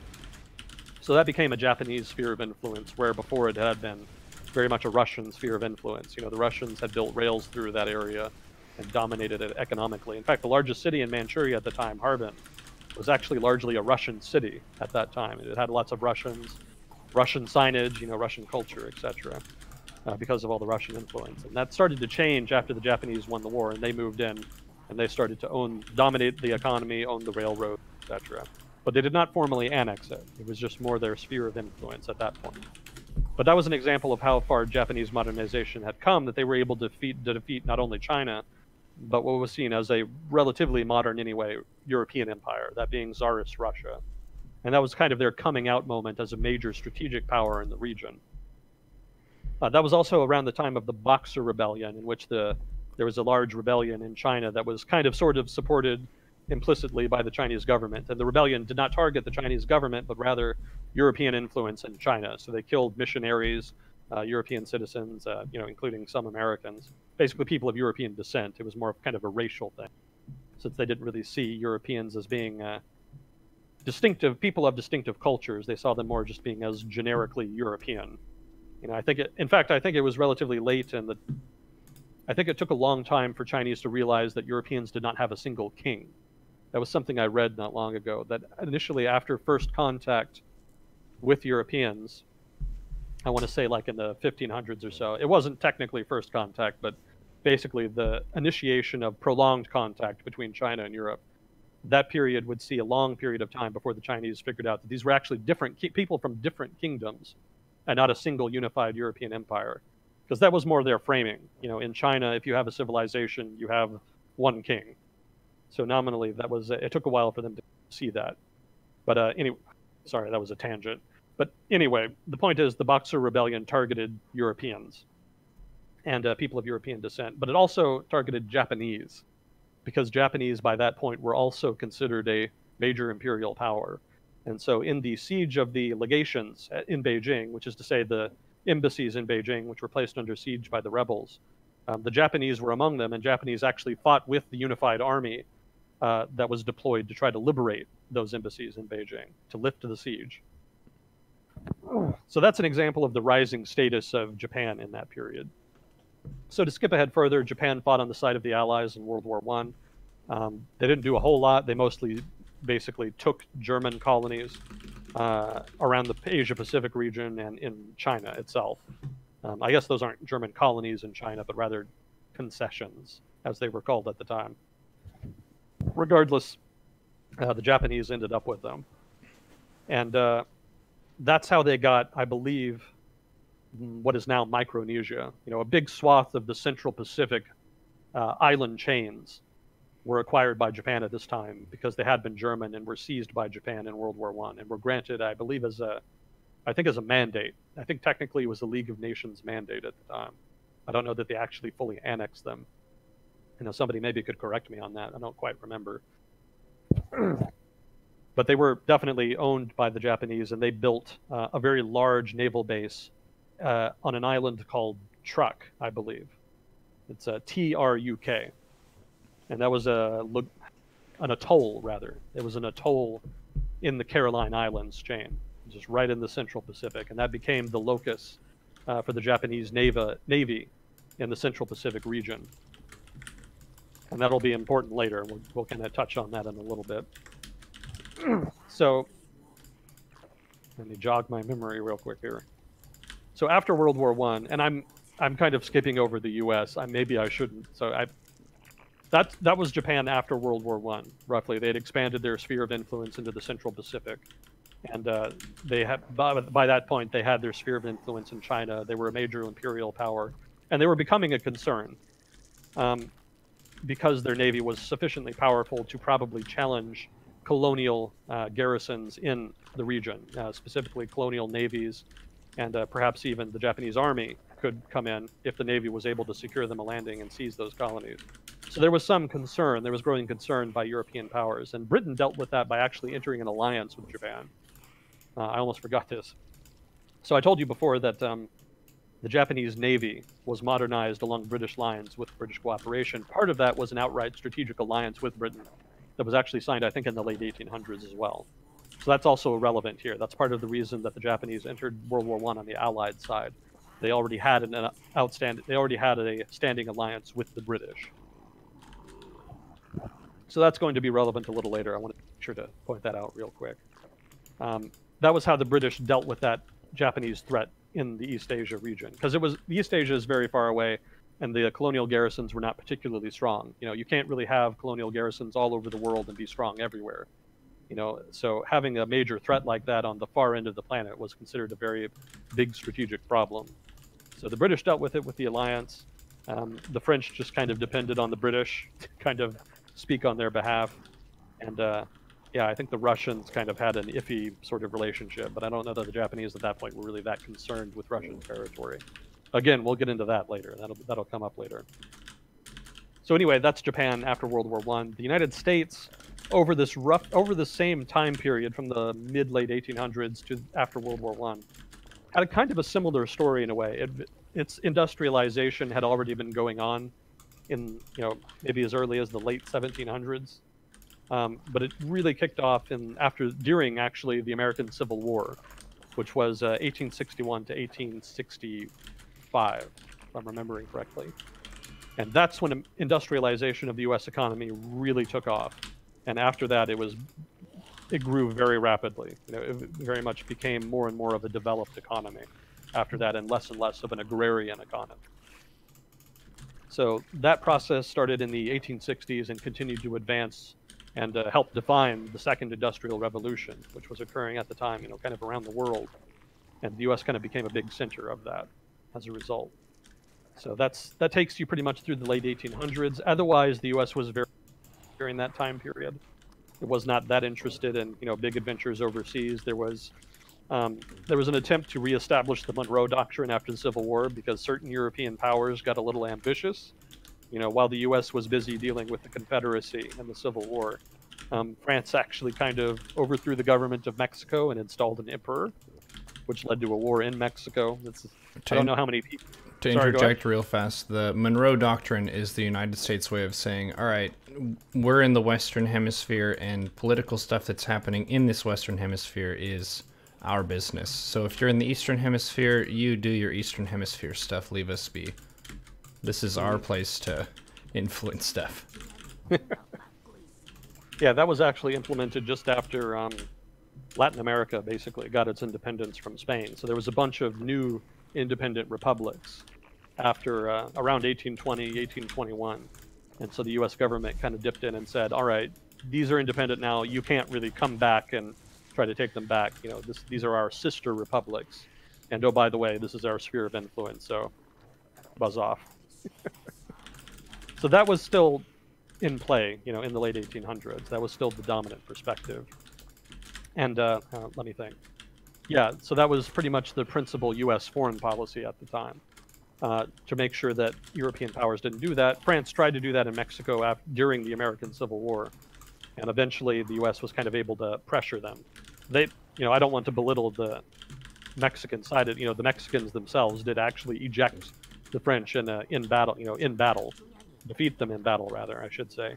But U.S. diplomatic pressure was also kind of part of that equation, because after the Civil War ended, the U.S. was kind of in a better position to enforce its traditional role. It's the Monroe Doctrine, basically. So it was after that, the U.S. was relatively isolationist, and that's kind of roughly when the U.S. imperialist phase began. That's sort of 1880s, 1890s. And this is when there was, as the U.S. became more of a major power, its economy developed faster, its military, well, not its military, but its navy, started to become more relevant to the defense of U.S. interests, which were emerging overseas, not just in the United States. There was more of a demand for the U.S. to take a more active role in world affairs and to not be so isolationist. Now, part of that was just defending U.S. interests. Again, the U.S. didn't want European powers in the Western Hemisphere, and it looked like that was going to become more of a problem. There was a big crisis with the Venezuelan debt around 1900, and that led to a European blockade, and there was a real fear that maybe the Europeans would try to overthrow the government or maybe even try to annex it outright.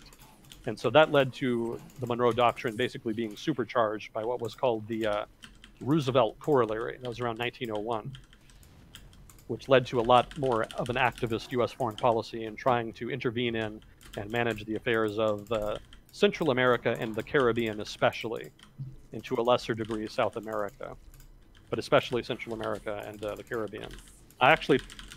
If I ever manage to finish the damn thing, my upcoming podcast series on the Rio Treaty involves several episodes where I just talk about the background of Latin America. So I'll be talking about that a lot more in that if I ever get the damn thing finished, ideally, fingers crossed. But so I won't get into that too much now, but that was basically U.S. foreign policy at the time. But there was also a demand not only to defend U.S. interests, but to also just be an empire. That was very much kind of in vogue in the late 19th century. There was a sense that it was the responsibility of civilized, modern European powers to go out and spread civilization. And that sentiment was in the United States, too. It wasn't really as strong as in Europe, I don't think. There was a pretty strong anti-imperialist movement in the U.S. at the same time. But eventually the U.S. imperialist faction, so to speak, was able to kind of get their way. And that led to some American expansionism, Hawaii being one example. Hawaii had been an independent kingdom, but a migration of Americans into the kingdom had led to the creation of a wealthy elite of plantation owners. And they eventually conspired to overthrow the government and request to become a U.S. territory, which was done. Again, very controversial at the time. There was a lot of debate about it, but ultimately the imperialists in the U.S. Congress kind of had their way. And another example of U.S. imperialism at the time, and I use the term broadly, I hope nobody's freaking out by using that term. That's kind of a historical term. That's the term that they were using at the time. So don't freak out at me for calling the U.S. imperialist. Another example of that at the time was the Spanish-American War. And part of that was a little bit media bullshit, because there was a lot of what was called yellow journalism at the time that played up Spanish atrocities in Cuba in the late 1800s and early 20th century, and made it seem as though it was just a brutal, repressive regime, and that it was kind of the duty of the U.S. to liberate those poor Cubans. And eventually that led, eventually there was an accident. A U.S. warship exploded while in Havana Harbor, which is in Cuba. So that led to a big war push, war fever, as it was called at the time. And so the U.S. went to war with Spain, ejected Spain from Cuba and the Philippines. And so Cuba and the Philippines and Puerto Rico as well became U.S. territories.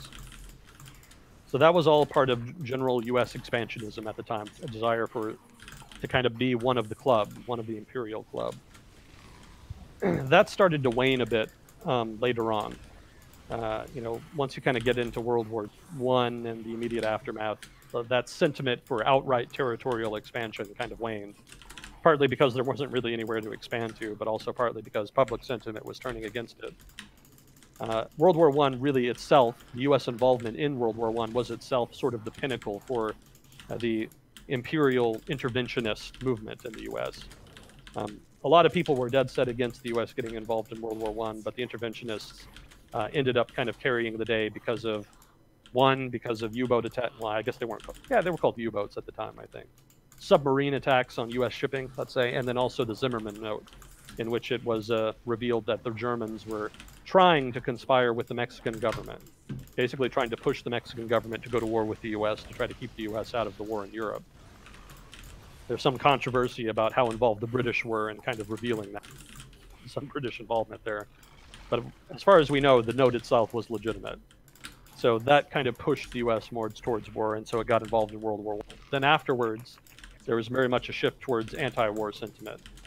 You know, a lot of people were very skeptical about U.S. involvement in the war, the circumstances. A lot of people were very upset about repression in the U.S. during the war. There was a bunch of anti-sedition laws passed in the U.S. during the war that made it very difficult to be a dissenter. In fact, almost made it illegal to dissent against the government.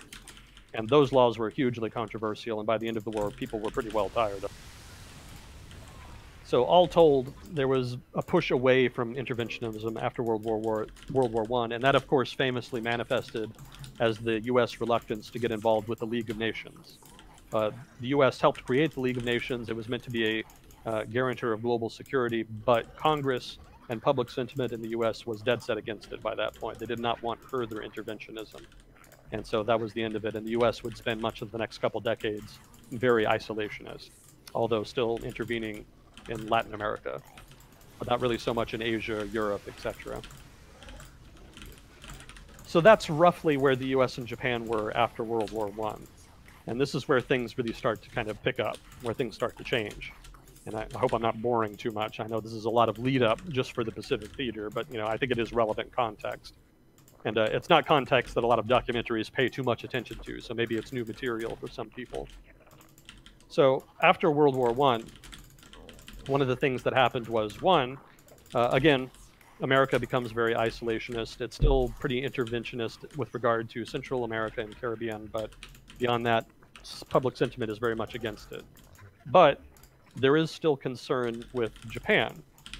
Now, that concern had kind of been brewing for a while. America, like the European powers, saw Japan as a strategic rival in the Far East. And the Far East and, China was the big goal. China was the big market that people were kind of concerned with. The fear was that not only would Japan attack colonies, but maybe they would monopolize the China market as well. That's a whole other bit of history we could get into. But there was also, and this is going to sound weird, but bear with me, a relevant issue for the United States was American missionaries in China. American missionaries in China represented very much the religiosity, so to speak, of Americans at that time. There was broad public support for missionary work around the world, but in particular in China at that time. And they were seen as being a force for good, in the world. That was sort of the preferred way for America to influence world affairs, as opposed to the explicit imperialism that had kind of just finished.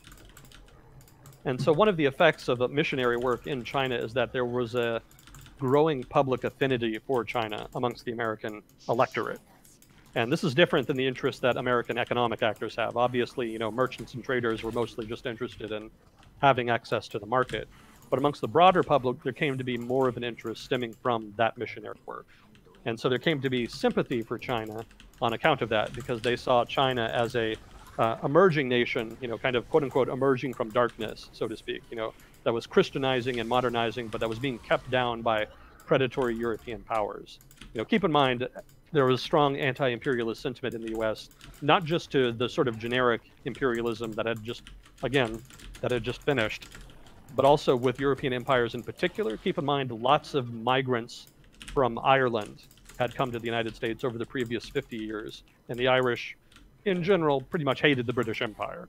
And because there were so many Irish voters in the U.S., that created a natural-born anti-imperialist constituency, because none of those people wanted anything to do with the British Empire, to do anything that would help them. There was also a lot of Germans, and there wasn't as much of a German empire, but the German migrants also did not particularly like the British Empire. So those are some inbuilt constituencies in the United States that kind of were the bedrock of anti-imperialism in the U.S. at the time. There was, in addition to that, though, an intellectual anti-imperialist movement that included people like Mark Twain and other thinkers at the time. But anyway, I'm getting off track.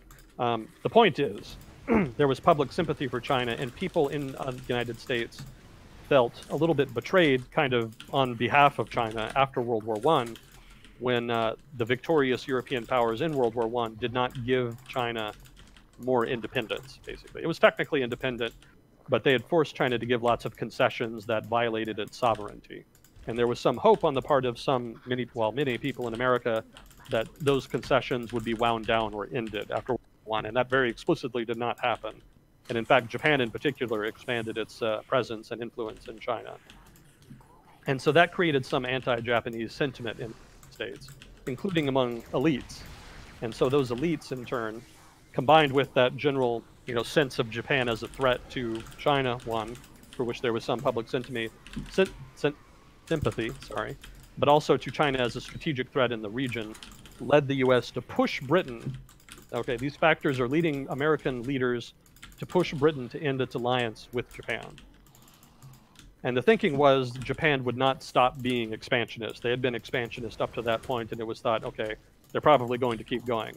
And I encourage anybody who is more familiar with this period to chip in here, because this is not something I'm as well read with. This is still something I'm kind of looking at and learning about. But this is kind of what I've read thus far. So there was a sense that Japan is a strategic threat and a threat to China, so they put pressure on Britain to end its alliance because they expect Japan to continue to be expansionist, and they don't want to be put in a position where they have to fight both Japan and Britain. They see that as unviable, basically strategically unviable. They would not be able to fight both at the same time. And so they want to try to get Britain on the American side in the event that eventually Japan does kind of expand to the point where they have to be restrained. And part of the way they did that was by threatening the economic relationship with Britain.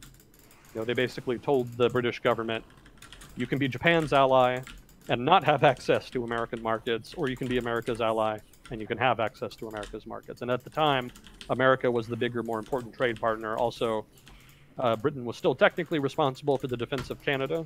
And so there was kind of some strategic threat there. Not really, it wasn't really taken seriously, but there actually were nominally war plans drawn up in case of conflict with the United States, and in the United States in case of conflict with Britain.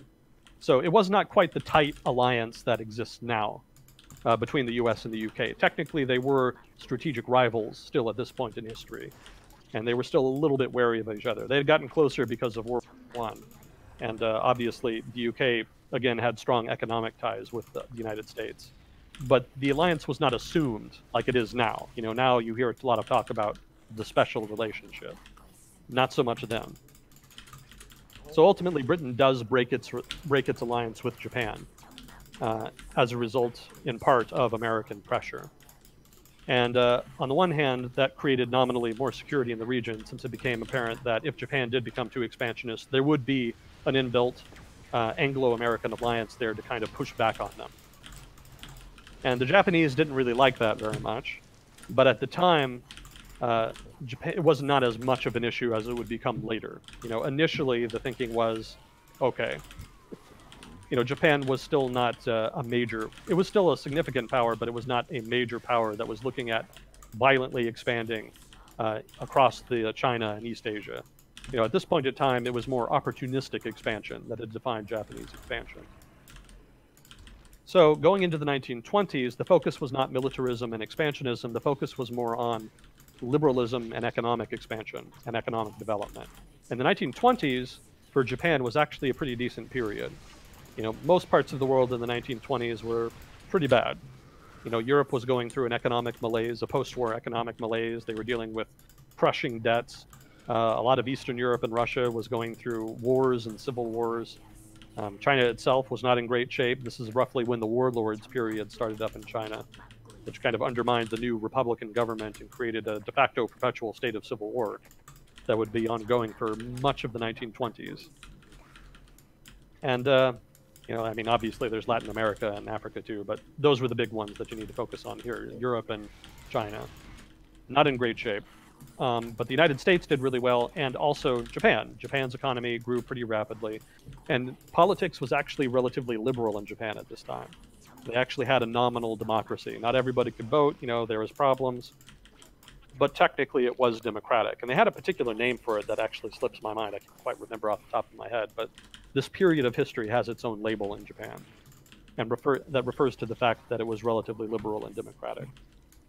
Now, there were nationalists who were upset about the fact that Japan, and that the U.S. and Britain had kind of allied against them, but it was still thought to be not too big a deal. But then the Washington Treaty happened, which was a treaty in the early mid-1920s that was kind of part of a broader disarmament movement at the time. You know, the horrors of World War I had led a lot of people around the world to really want to push for disarmament. And so one of the manifestations of that was the Washington Treaty. I hope I'm remembering that name correctly. And it was basically a naval treaty in which all the major naval powers of the world agreed to limit the size of their navies. And the problem that the Japanese had, specifically Japanese nationalists, is with the ratio that was set. Now, what do I mean by ratio? Basically, there were caps set on the absolute size of the navies involved, but there was also a cap set on the ratio of the size of the navies involved that they could be with relative to each other. So the US Navy and the UK Navy had a 1-to-1 ratio. They could both be roughly the same size, but the Japanese Navy could not be the same size. They were actually restricted to a fraction of the size of either the US Navy or the UK Navy. And the Japanese government agreed with that because nominally the excuse given at the time was, or I should say rationalization, the rationalization for that in the treaty was that the US and the UK had broader commitments. The UK had a global empire. Its navy had to be big enough to be all over the place. The US used a similar line of argumentation. It had an Atlantic coast and a Pacific coast, so its navy had to be big enough to kind of be in both. The Japanese, in contrast, just had to be in East Asia. That was the only place they really were. So in turn, their navy didn't need to be as big.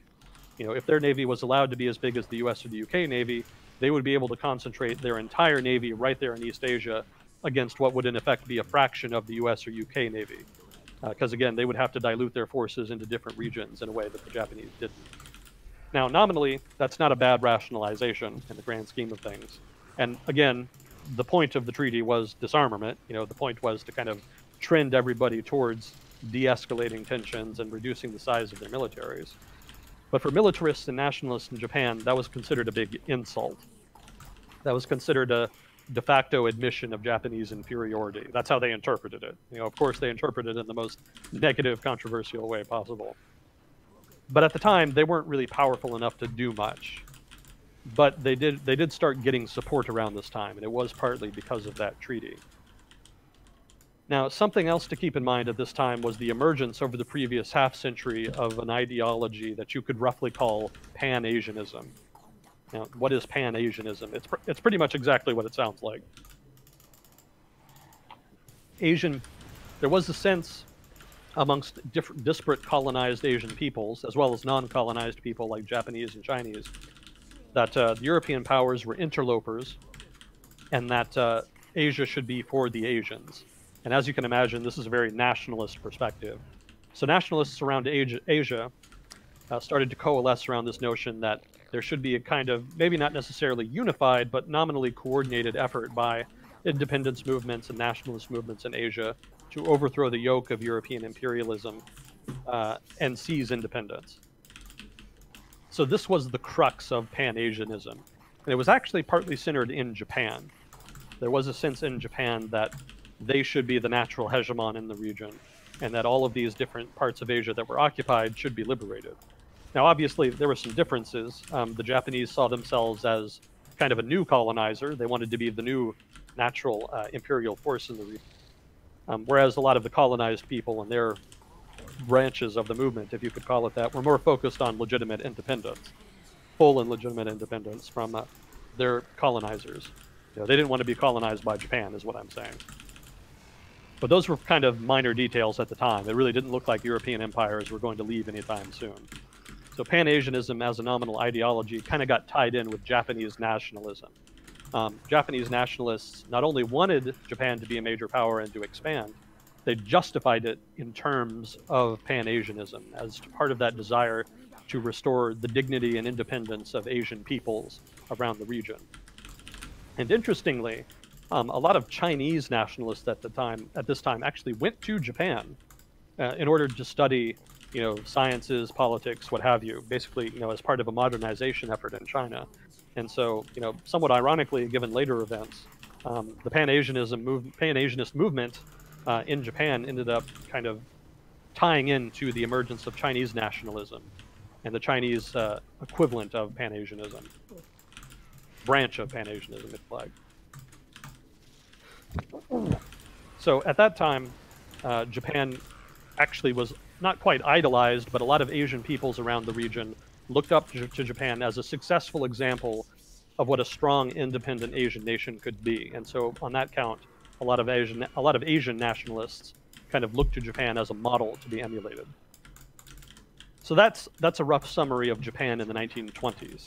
Nominally liberal, economically prosperous, and increasingly politically influential in terms of soft power, as an example of Asian independence in contrast to European imperialism in Asia.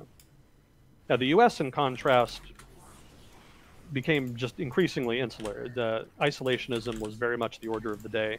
And as the near the end of the 1920s, even US interventionism in Latin America started to recede. It started to be seen as a losing effort. People got tired. There was some interventions, military interventions, mind you, in Central America that lasted for decades. They started up around like 1914. I think specifically Nicaragua was the big one. I think that started in 1911. And it actually lasted until the early 1930s. It's a very long time. So a lot of people were really getting sick and tired of that, Nicaragua in particular, and weren't really supporting the same forceful American diplomacy in the region that they had before. So that was already on the decline, even in America's near abroad, so to speak. The U.S. economy, though, continued to do really well. And the strategic thinking in the U.S. was very much isolationist as well. It was very much focused on disarmament, trying to mitigate international tensions. The U.S. did not completely withdraw from the world. It was very isolationist. It did not engage with international security or what have you. But when there was a hotspot, when there was a major issue, occasionally the U.S. would chip in. Obviously, by trying to push the British to break its alliance with Japan, the U.S. was still nominally engaged with international affairs. I'm just saying it was limited. Isolationist sentiment put a cap to the amount the U.S. government could realistically do. But in terms of strategic competition and in terms of playing a mediator role in international conflicts, the U.S. would still be nominally present. Not forceful, but present anyway. But in general, it was not enough to stop the escalation of tensions that would happen later. Again, we're about to get to that. So roughly, this is the U.S. and Japan in the 1920s. So then, of course, the Great Depression hits and everything goes to shit. Japan is hit really hard, in particular because it, kind of like now, was an export-dependent economy. And of course, the big response after the Great Depression was to raise trade barriers. And that really hit Japan disproportionately hard. It didn't help the US either, which was also a major trading power, but it was a much bigger economy. It had a larger domestic economy. So it could kind of weather it a little better than Japan could.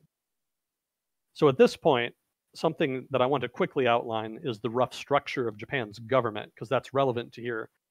To how the political tensions of the 30s would play out. At the top of the government was the emperor, and below him was the rest of the government. So nominally, he's in control. So there is, of course, the legislature, which let me see if I can remember what that was. That's not the Duma, that's the Russian legislature.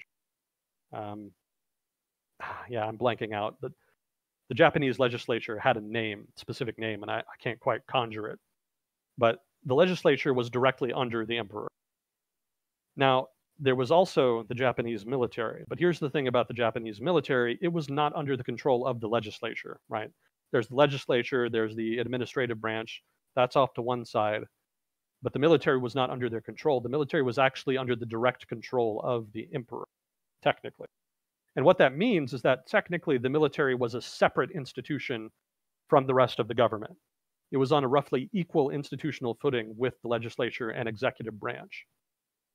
So there was not real direct control there. There was some nominal control there, but it was technically directly under the emperor. And during the 20s, that wasn't as big of a deal.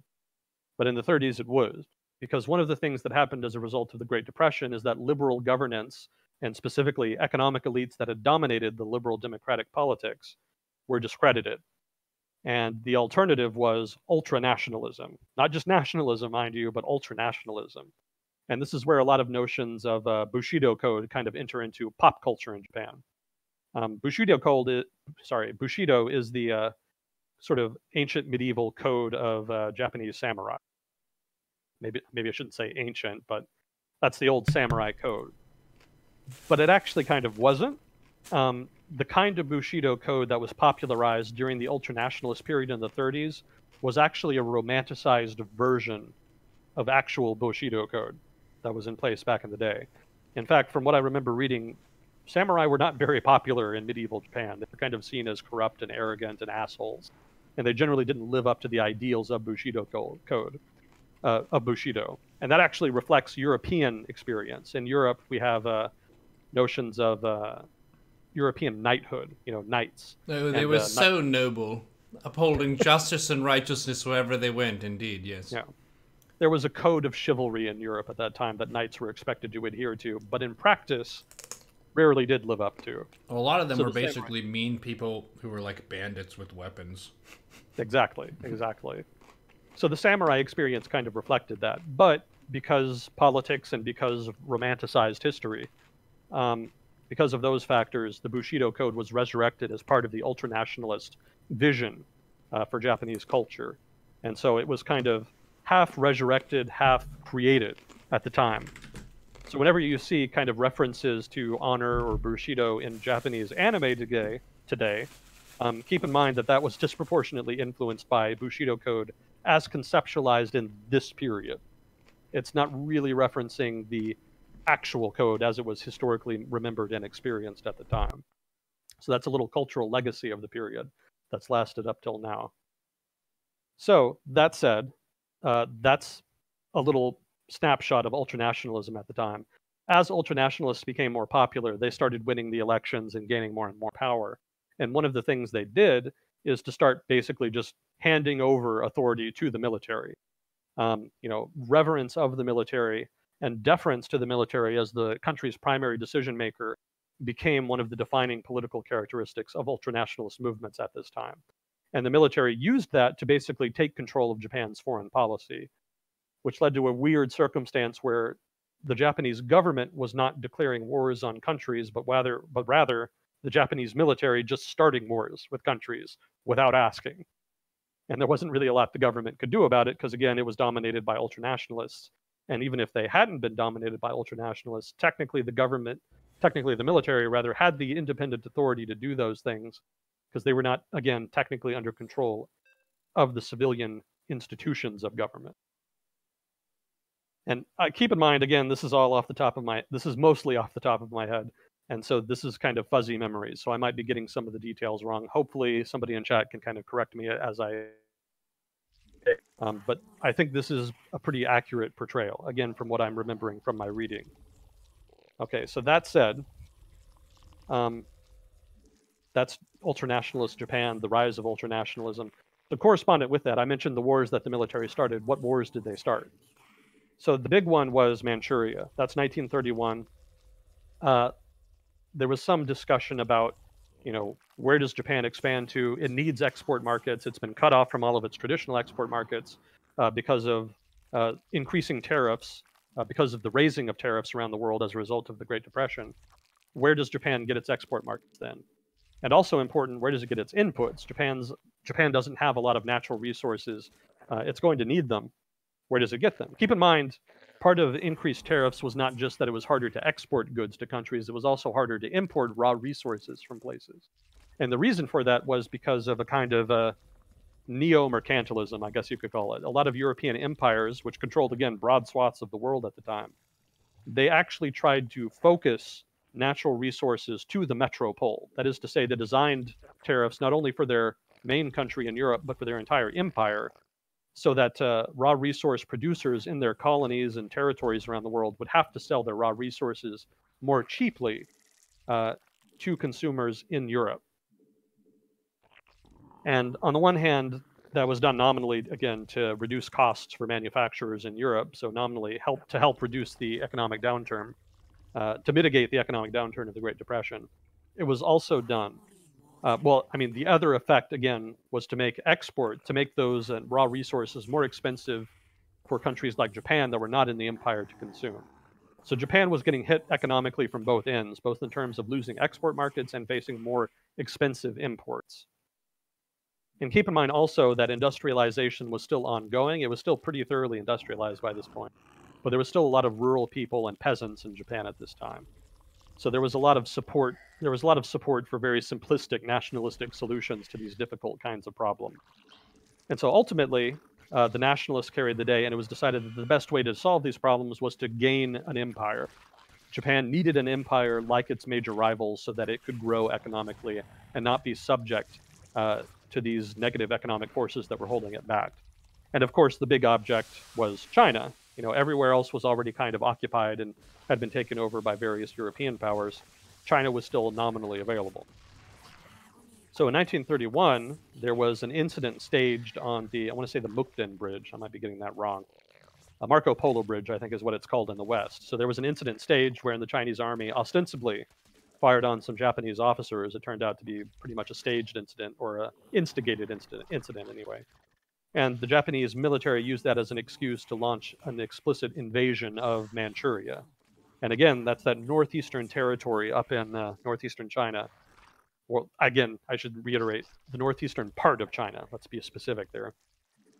Japan already had that as a sphere of influence, but after this invasion, which was successful in 1931, Japan would annex it. Well, not annex it outright, but rather they would turn it into a puppet state. They would break the territory away from China and make it an independent country called, I think, Manchukuo, or something to that effect. And they actually installed the former emperor of China as the new leader of their puppet state. If you've ever seen the movie The Last Emperor, which is about Emperor Puyi, you know, the last child emperor of China before the Republican Revolution ousted him in 1911 or so, that's the guy. That's the guy that they installed as puppet leader. And they even touched on that a little bit in the movie. Good movie, by the way. Recommend that as well. I actually saw that pretty recently. I think that was on Kukio's external hard drive. Sorry, you broke up there. I watched it recently. It was on Kukio's external drive. Oh, cool. Yeah.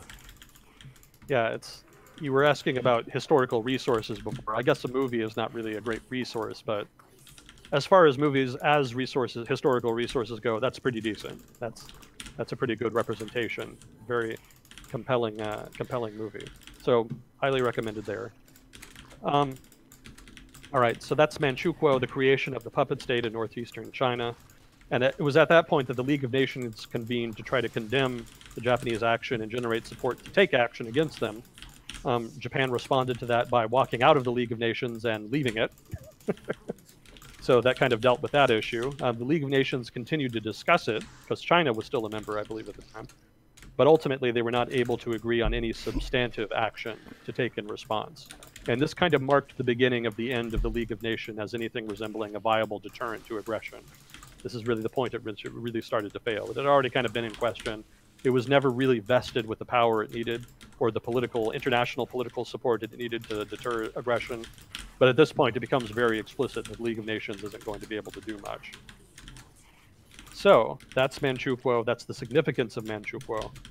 All right, what was it? So I guess from there, the United States, for its part, again, very isolationist. It raises tariffs. It mostly focuses on the economic downturn within itself. So it's not really that interested in affairs in Asia or Europe. There is concern amongst people who are kind of, have interest at stake, commercial interests, as well as political elites who are kind of have the broader strategic interest of the United States in mind. But the broader population was not that interested. It was something happening over there that they didn't need to worry about much. So as the 30s go along then, Japanese aggression and ambition becomes greater. And eventually, that leads to 1937. So I don't know if we have any Chinese listening. I think we do have some viewers from Taiwan, at least. So they know the significance of that year. That's the beginning of the Second Sino-Japanese War. And this is when Japan formally invades China, just outright. This is the big one. And to be fair, Japan up to this point had kind of been trying to use salami tactics. Their original plan was not an outright invasion and giant conflict. It was just to throw lunch meat at them. Yeah, the original plan was to try to break off individual provinces and to try to get those provinces to become quasi-puppet states, kind of like Manchukuo. So they did that twice between 1937 and 1931. And I think they got 2 puppet states out of that in the northeast of China. And they also forced the Kuomintang, which was nominally the party in power in control of China at the time, they forced them to create a buffer zone between those 2 puppet states and Beijing. And actually, I think it enveloped Beijing. And in that buffer zone, the Kuomintang's military was not allowed. Also, the Kuomintang was not allowed to carry out political activities. So they'd already been kind of pushing into China properly, slowly. They were trying to do it in a way that didn't involve outright war. You know, they're trying to kind of be subtle about it. But it was pretty clear what they were doing. And it wasn't a mystery. Now, what happened is that the Chinese government faced increasing pressure from nationalists in China to do something, because the Chinese government's response had been to do nothing. They did not feel in the Kuomintang that the Chinese military was strong enough to win a war with Japan at that point. And so it was thought necessary to try to avoid war at all costs. So that was tenable for a while, but each new concession to Japan brought more and more outrage. Sorry, I'm having some water real quick here. We need to apologize for drinking water. Well, I know it kind of breaks the flow a little bit. So each new outrage brought renewed tension within China, and so eventually the Kuomintang felt like they just had to respond. They didn't feel like they could kind of put war off any longer. And so even though Chiang Kai-shek, the leader of the Kuomintang at the time, didn't really feel like they were ready, he decided to basically fight back. And he did not want to fight back in northern China, though, because, again, they didn't figure they could win an outright war. So what they wanted to do instead was to try to, 1, force the Japanese to fight a very long war in the hope that eventually outside intervention could kind of come in and stop them. And then 2, to try to force the Japanese to fight in 2 places. So rather than fighting them in the northeast of China, which is where most of the aggression was happening, the Kuomintang actually ordered their army to attack the Japanese concession in Shanghai. And that caught the Japanese off guard because, again, they were expecting that if the Chinese did anything, and they were not expecting the Chinese to do anything, but if they did do something, they were expecting it in the northeast, definitely not in the south. So that caught them off guard, and that led to the huge Battle of Shanghai, which lasted a long time. The Japanese actually did not lose. The Japanese garrison was actually able to hold out until reinforcements came, and it actually ended up being a nasty Chinese defeat. That's not to say that the Japanese didn't take their fair share of losses, but it was particularly bad for China because the Chinese government had sent in their best troops into Shanghai. All of their most modern, up-to-date, well-trained armies had been sent into Shanghai to try to take the concession, and those were the ones that got eaten up and almost obliterated. And that really hurt them later on, because after that, they were left with much less advanced, much less well-equipped, much less well-trained troops to fight the Japanese. So after that, there were some Chinese victories in the war, but for the most part, it was largely the Japanese slowly expanding through China. Although I would add here, we could do a whole thing on the Second Sino-Japanese War, and maybe we will do so sometime because it's a fun story. I don't know a whole lot about it. Most of what I've read is Wikipedia because there's just not a lot of sources in English. But I think people don't know a lot about it, and I think even Wikipedia, would be. I don't think people would mind too much. Let me know in chat if you want me to do a Wikipedia-based review of the Second Sino-Japanese War. Let me know, and maybe we can do that next week or some other time. Some people think you're just reading Wikipedia all the time anyway, so. That's true. We've gotten that before. So I won't get into the Second Sino-Japanese War too much now, but for now, just know that, I was going to add the detail. I said Japan slowly expanded through China over the next couple years. It was actually more like fits and starts. There would be a major offensive. They would take a bunch of land, but then they would kind of outrun their logistical chain, basically. The logistics would be too difficult, and they would have to regroup for a couple of months. So it was kind of fits and starts as far as the war in China went, but basically slowly expanding over time. So that was the status quo in China through the late 30s and into the early 40s. That's the war that was going on. Now that war created a lot of tensions with the United States and the rest of Europe because there was a sense that, again, they were going to lock out their commercial interests. China was a market for everybody, and there had kind of been a de facto understanding that no one power would lock out any other from China. There were definitely spheres of influence within China, but that had been a negotiated understanding under the Roosevelt administration way back in the turn of the 20th century. This is Theodore Roosevelt, not Franklin Roosevelt. So the Japanese were violating that. It looked like they were just going to take China for themselves, and a lot of people were very upset about that. Nationalists, well, not nationalists per se, but people who were concerned by the strategic implications were worried about it, people who had economic interests at stake. And again, there were still people who sympathized with China because of the missionary work in China. So those were all different constituents in the US that were worried about it. But isolationists were still the dominant faction at that time. And so the US and really nobody else was able to generate the necessary political support to build a coalition to go and try to fight Japan and stop them. So Japan pretty much got to have its way with China during this period. So that brings us up to the early 40s, basically World War II. This brings us right up to World War II. And at the time, and this is some interesting trivia here, we're kind of getting more into the meat of things. In 1939, the war with Germany breaks out. Germany goes to war with France, France and Britain specifically. And of course, this comes after a series of escalating tensions in Europe. Now, technically, Italy, Germany, and Japan had an alliance, hence the name Axis. I think that's the Pact of Steel or some damn fascist-sounding sort of pact like that. And that was their alliance. So there was a sense then that Japan would kind of join the war on their side, but they actually didn't because they weren't really that interested. At that time, they were still focused on China. That was still their principal objective. And they were also keeping an eye on Russia. All right, so this is where Russia comes into the story. There's a lot of nationalists in Japan at this time who think that a good source of natural resources would be the vast regions of eastern Russia, which at that time were not really heavily populated, not particularly well defended, although they was probably better defended than a lot of other European colonies in the East Asia. And so they were thinking maybe they would invade Russia. There was this thought was kind of, I shouldn't say that. I said this was an idea that was kind of carried. This was discussed and negotiated in Japan at the time.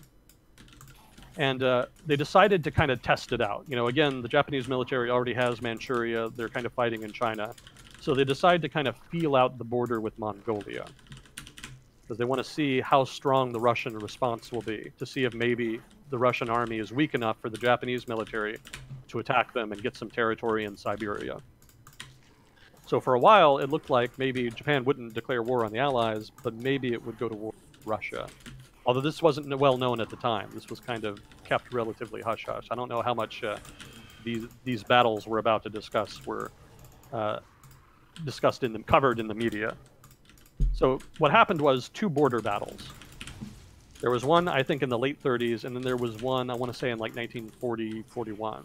And I don't remember the names exactly. One was Kulkin Gol, I think, and the other one was Namanhan, something to that effect. But each border battle saw the Japanese army basically push into some disputed territory. And because Mongolia was actually a communist state at that time, there's some trivia for you. Mongolia was actually a communist satellite state of the Soviet Union starting in the 1920s and lasting on until the end of the Cold War. So, Mongolia trivia for you. Because Mongolia was a satellite state of the Soviet Union, the Soviets rather had troops there, and the Japanese knew that. They were expecting a Soviet response, and they got one. So that's where the battle happened. The Soviets, on behalf of Mongolia, intercepted this Japanese army, and there was a pitched battle fought, and the Soviets got the better of it. They basically defeated the Japanese army there.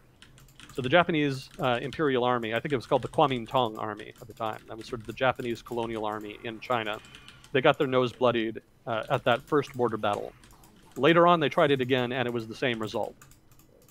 So at this point, there's a debate happening in Japan about what to do about the war that the opportunity that the war is presenting, because Britain, by the early 40s, 1940, 41, Britain and France are pretty obviously tied down in Europe. And the U.S. doesn't look like it's interested in really doing anything but, sort of trivial armed neutrality type. We'll get into that in a little bit. So there was a sense that this was a unique opportunity for Japan to expand its empire. You know, they may never get an opportunity like this again. The European empires are in decline. They're uniquely vulnerable. We should strike now. And so that led to a big debate about whether it was better to go south and strike at the Western democratic European empires, like the French Empire and the British Empire in the South Pacific. That's to say Indochina, Malaysia, Indonesia, etc. That was one plan. Go south, seize those territories. The other plan was to go north and attack eastern Siberia. It was decided that, based on the evidence provided by those border battles in Mongolia, that the Russian approach was a bad way to go. It seemed like the Russians were tough enough that it would make that an uncertain venture, whereas it was pretty obvious that moving south would almost certainly be a win for Japan. Like, the colonial garrisons were not strong. They would probably not be able to deflect a major Japanese assault, and they would probably not get reinforcements that would be needed to take the territory back. So, balancing the risk involved, it seemed like the southern path was the way to go, and so that's what they started planning for. And so this was the genesis of what would become the War in the Pacific, or the Pacific War as they call it in Japan, Pacific Theater in the US. And it was at this time that they actually signed a non-aggression treaty with the Soviet Union. This is not, I don't know, people know more probably about the German-Soviet non-aggression treaty, the famous Molotov-Ribbentrop Pact that was signed kind of around the same time. But there was also one signed with Japan, and Japan was probably, maybe, arguably, the more consequential, because that basically meant that the Soviet Union and Japan would not fight during World War II. That ended up being the de facto implication. So, because the Japanese started focusing on the South, they had a difficult strategic question then.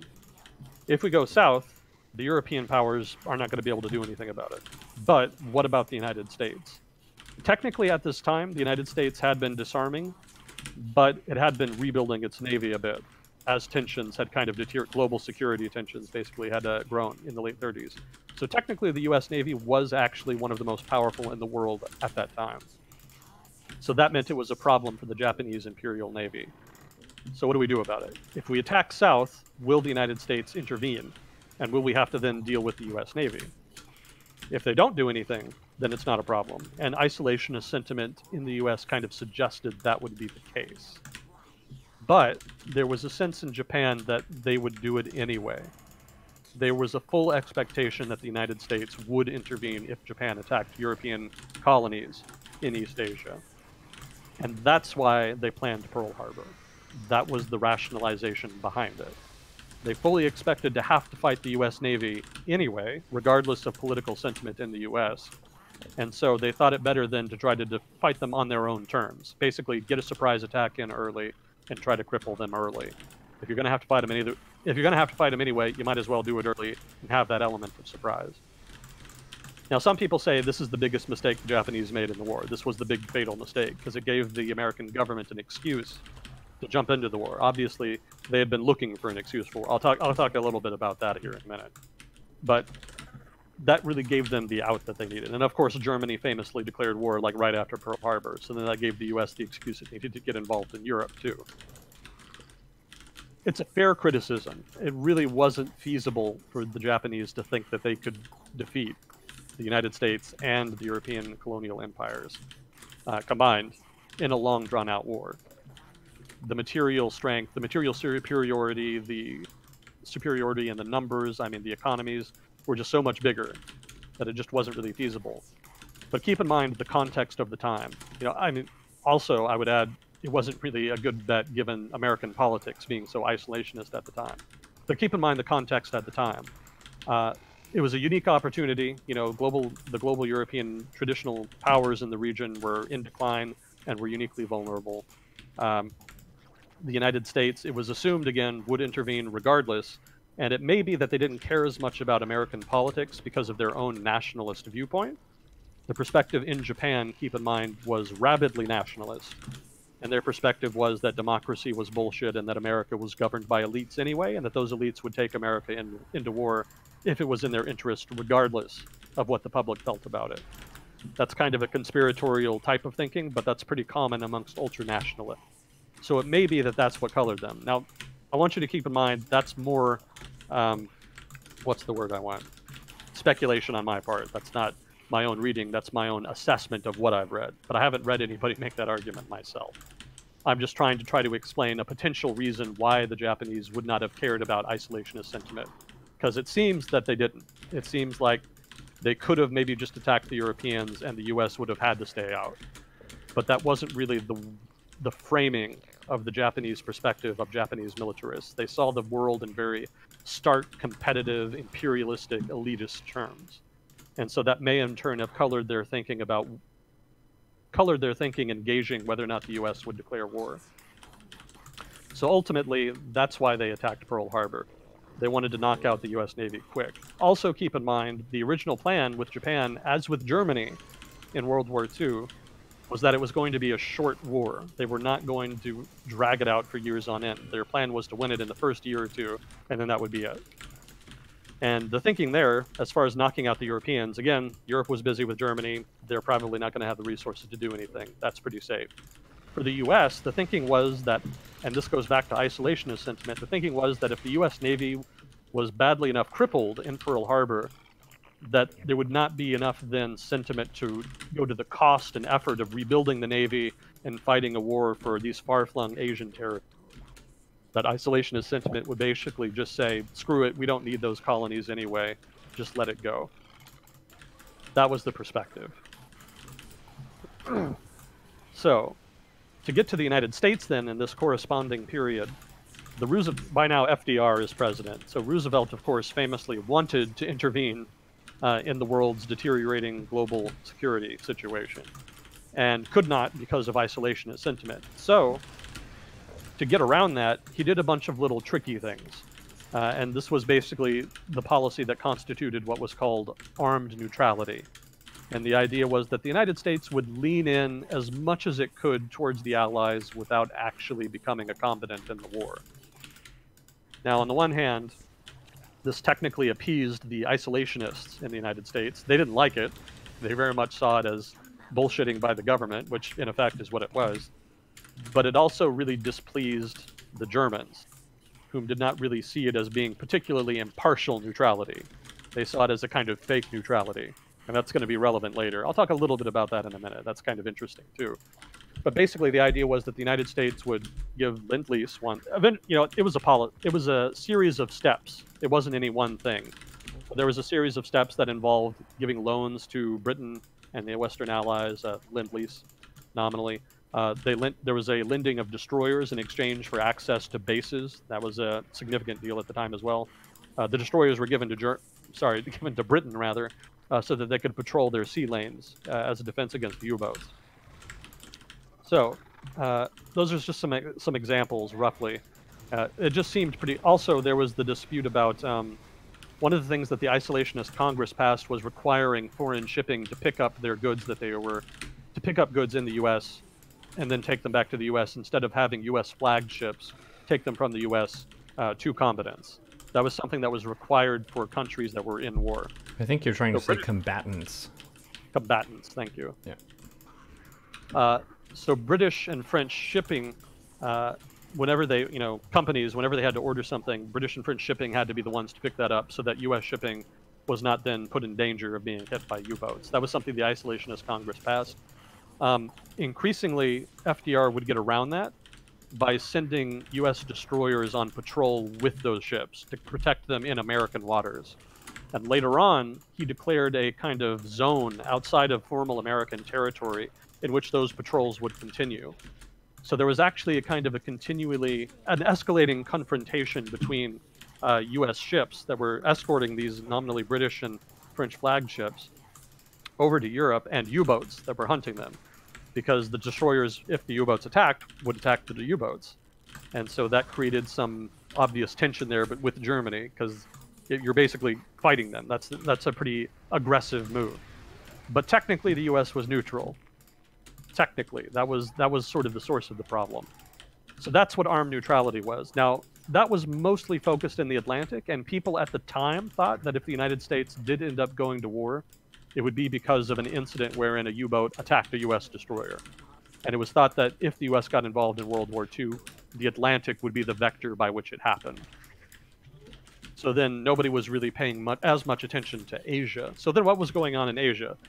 armed neutrality really was focused on Europe. There really wasn't a corresponding policy for Asia, but the US was still doing things. And one of the things that it did, I want to say in the late 30s, early 40s, is that the US government actually funded a volunteer squadron of fighter pilots in order to help defend Chinese airspace. And these were the famous Flying Tigers. And, you know, they're relatively well known in the US, although I guess younger people may not be as familiar with them. But there was a lot of movies and whatnot made about them later on. But they were nominally an all-volunteer force funded by the US government, and they actually did fight with the Chinese in the Second Sino-Japanese War relatively early. I think they didn't actually start fighting until not long before Pearl Harbor. It took a while to actually get the people there, set up the bases, set up the equipment and whatnot. And I think they actually replaced a volunteer Soviet fighter squadron that had been volunteering. Well, no such thing as a volunteer in the Soviet Union, but you know what I mean. It was a squadron of fighters that had been sent by the Soviet Union to help out the Chinese, and they had been, quote unquote, a volunteer force there. But eventually, the Soviets withdrew that force because of deteriorating relations with the Kuomintang. That had to do with the territorial dispute that was going on in Xinjiang at the time. The Soviets were propping up a sort of separatist group of Uyghurs, Islamic Uyghurs, and a warlord, specifically an Islamic Uyghur warlord. I don't remember his name. But this was, I think it was called the East Turkestan War or something like that. So the Soviets were backing him, the Kuomintang were fighting him, and it turned into a big clusterfuck. So the Soviets withdrew support from the Kuomintang, and then in came the Flying Tigers. So they kind of filled that gap. And for a lot of people in China, the Flying Tigers would kind of be the main representation for the U.S. They would be symbols of the relationship with the U.S. during the war. And for a lot of people, continue to be so today. Actually, I think there was even I think the Chinese made a movie or were planning on making a movie about the Flying Tigers. Something to that. I remember hearing about that some years ago. I don't know if they ever did, but that's an example of the cultural significance of the Flying Tigers. So something else the U.S. did was provide some material support. And that was done by sending weapons, aid, etc., to a limited degree. I don't think it was as much as what was being sent to Europeans at the time, but they did send some through Chinese ports. And this actually led the Japanese to start seizing ports in southeastern China, specifically because they wanted to stop the supply of weapons and supplies to the Chinese military in the interior of China. Mind you, by now, the military and the Chinese government had been restricted to the Sichuan Basin, which is basically the interior of China. They've been pushed out from the major coastal population centers. And they were kind of on the ropes, but the Japanese army itself was having trouble operating so deeply within China. And the terrain around Sichuan is extremely rugged.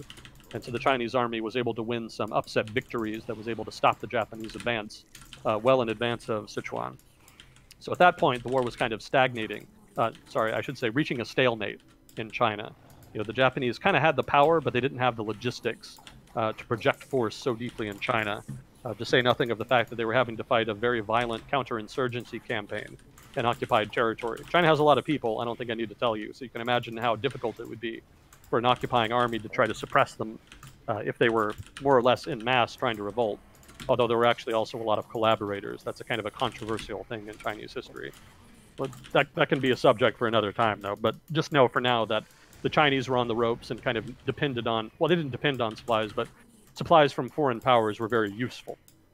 Useful enough that the Japanese were trying to break the stalemate in China by cutting off trade routes that the Chinese were using to get that supply. So at first that was southeastern ports, but when those were gone, supplies were still able to get in through the famous Burma Road.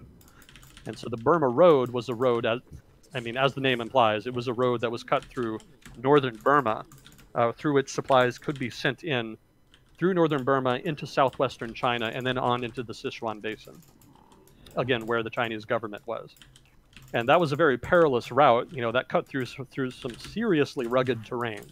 It was very difficult, and even just getting to the road was difficult because you had to go through British India and some difficult terrain there. There wasn't as much infrastructure there as there is now. So it was a bit difficult getting supplies from, say, the US across the ocean to British India, to the Burma Road, across the Himalayan mountains, and then into Sichuan Basin.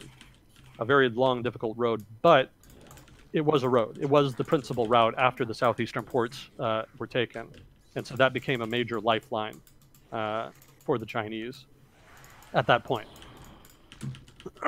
So that also was another reason that Japan would kind of, well, I'll get to that in a minute. That's a whole other thing. But basically, that's where the U.S. support for China was at that time. There was some aid through the Burma Road, and there was the Flying Tigers, and that was about it. But there was something else that they decided to do, and they actually didn't do it themselves. It's something else I didn't learn until later.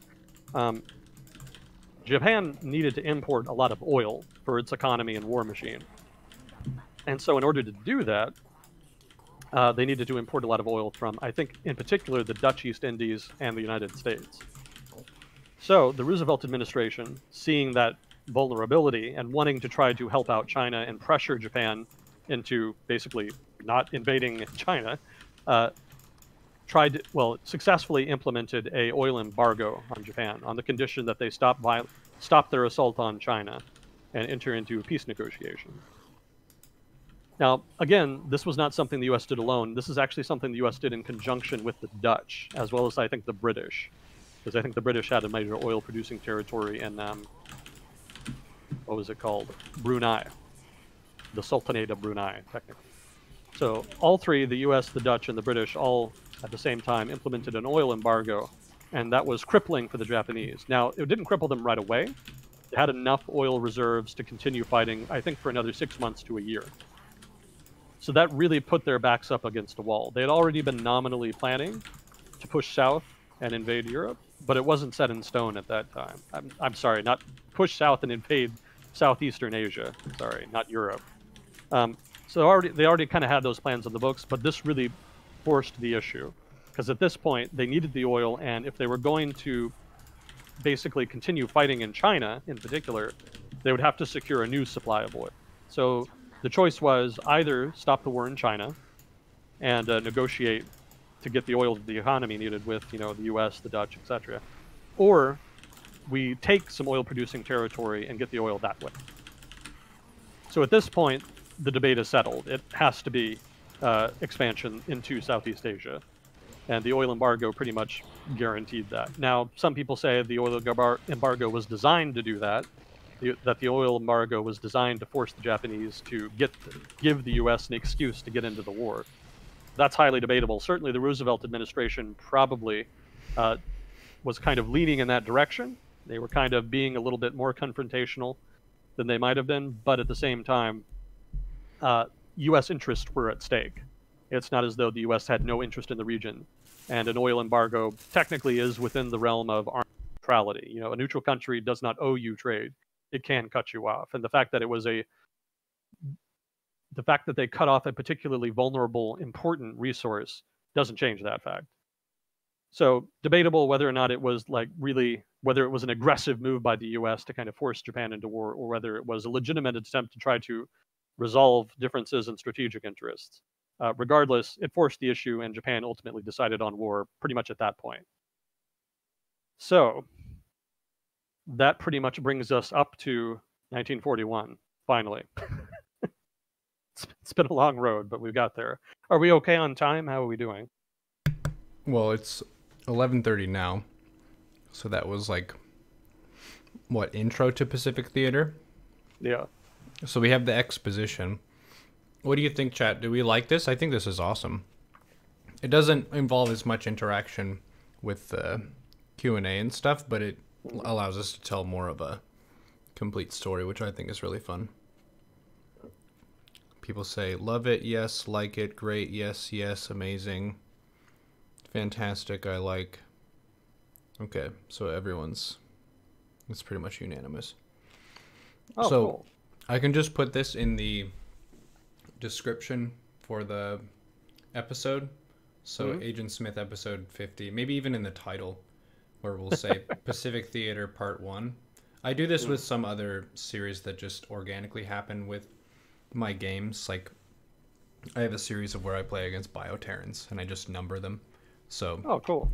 If we have it in an ordinal capacity and we remember where we left off, we can just sort them that way. Yeah, that works. Someone said it's the Neuro War podcast. I think StarCraft people are especially interested just in the development of a lot of these things, because we have that mindset of different economies and militaries and technologies interacting with each other. Yeah. Yeah, they're a little bit of there's a little armchair general in every RTS play. Yep. Yeah, I certainly was when I was a kid, so I can sympathize. Yeah, cool. Well, I'm glad people kind of got something out of it. Hopefully, in particular, the people in Europe and maybe some of the other regions outside of Asia that are maybe not as familiar with it kind of got something out of it and learned something new about it. How much did you want to... Is this a signal that we're kind of closing things down here? Well, it seemed like a good stopping point. Okay. Because you kind of rounded off that longer point where we have the different actors and the different motivations and the action leading up to it. And then we ended on a cliffhanger. This is how they do TV, right? It's all kind of, you have the groundwork established, and then right as someone's about to get jumped, you just boom, end of the episode. And they're like, what? Well, what's going to happen next time, I wonder? They don't know. That's the thing. Is it going to be the Pacific Theater as told in history, or is this going to be some alternate universe? Who's to say? Find out. You'll just have to tune in next time. Next Sunday. Now I have to watch next week. Yeah, I'd be happy to get into it again. You know, it's fun stuff for me. And if I have another week, that's another week of preparation I can put in. Because I was going to do more cursory military stuff. I was mostly interested in the political and economic aspect, since I think that's the aspect that most people are not as familiar with. But yeah, I mean, I can focus a little more on brushing up on some of the battles and give people some better reviews of that once we get into it. Well, awesome. Yeah, I'm cool with just mixing it in, like, with each of them. Like, each Agent Smith, we could have the Q&A and then Pacific Theater until we round this out, and then we could do something else after that. Yeah. Gotcha. Yeah, it sounds fun to me. You know, if everybody else is okay with it, and if you're okay with it, yeah, by all means. Well, it wasn't like the Brexit referendum where it's half and half, so that makes it a little bit easier. Yeah. Then we have to make a simpler negotiation. Tough judgment call. It was pretty much all yes. Thank you, Starian, for the $10 tip for Agent Smith. Oh, thank you. And Fuzzy Cord for handling the questions. Appreciate that very much. And we've done it. 50 episodes of World Discussion with Agent Smith. How about that? Yep. Yeah, thank you so much for allowing me the chance to do this. You know, it's been really good. It was an immense help at the start. It really was kind of needed, but it's definitely been great for me ever since. You know, it's something I look forward to. So, you know, thank you so much for kind of carving out that time. You know, much appreciated. Cheers, yo. Well, episode 50. Episode 51, you'll have to look for it next week where we find out what happens in the Pacific Theater. Nobody knows, but we're going to tell you. Take care, Agent Smith. Keep it real. See you next week. Yep. You too. See you next week. Nice.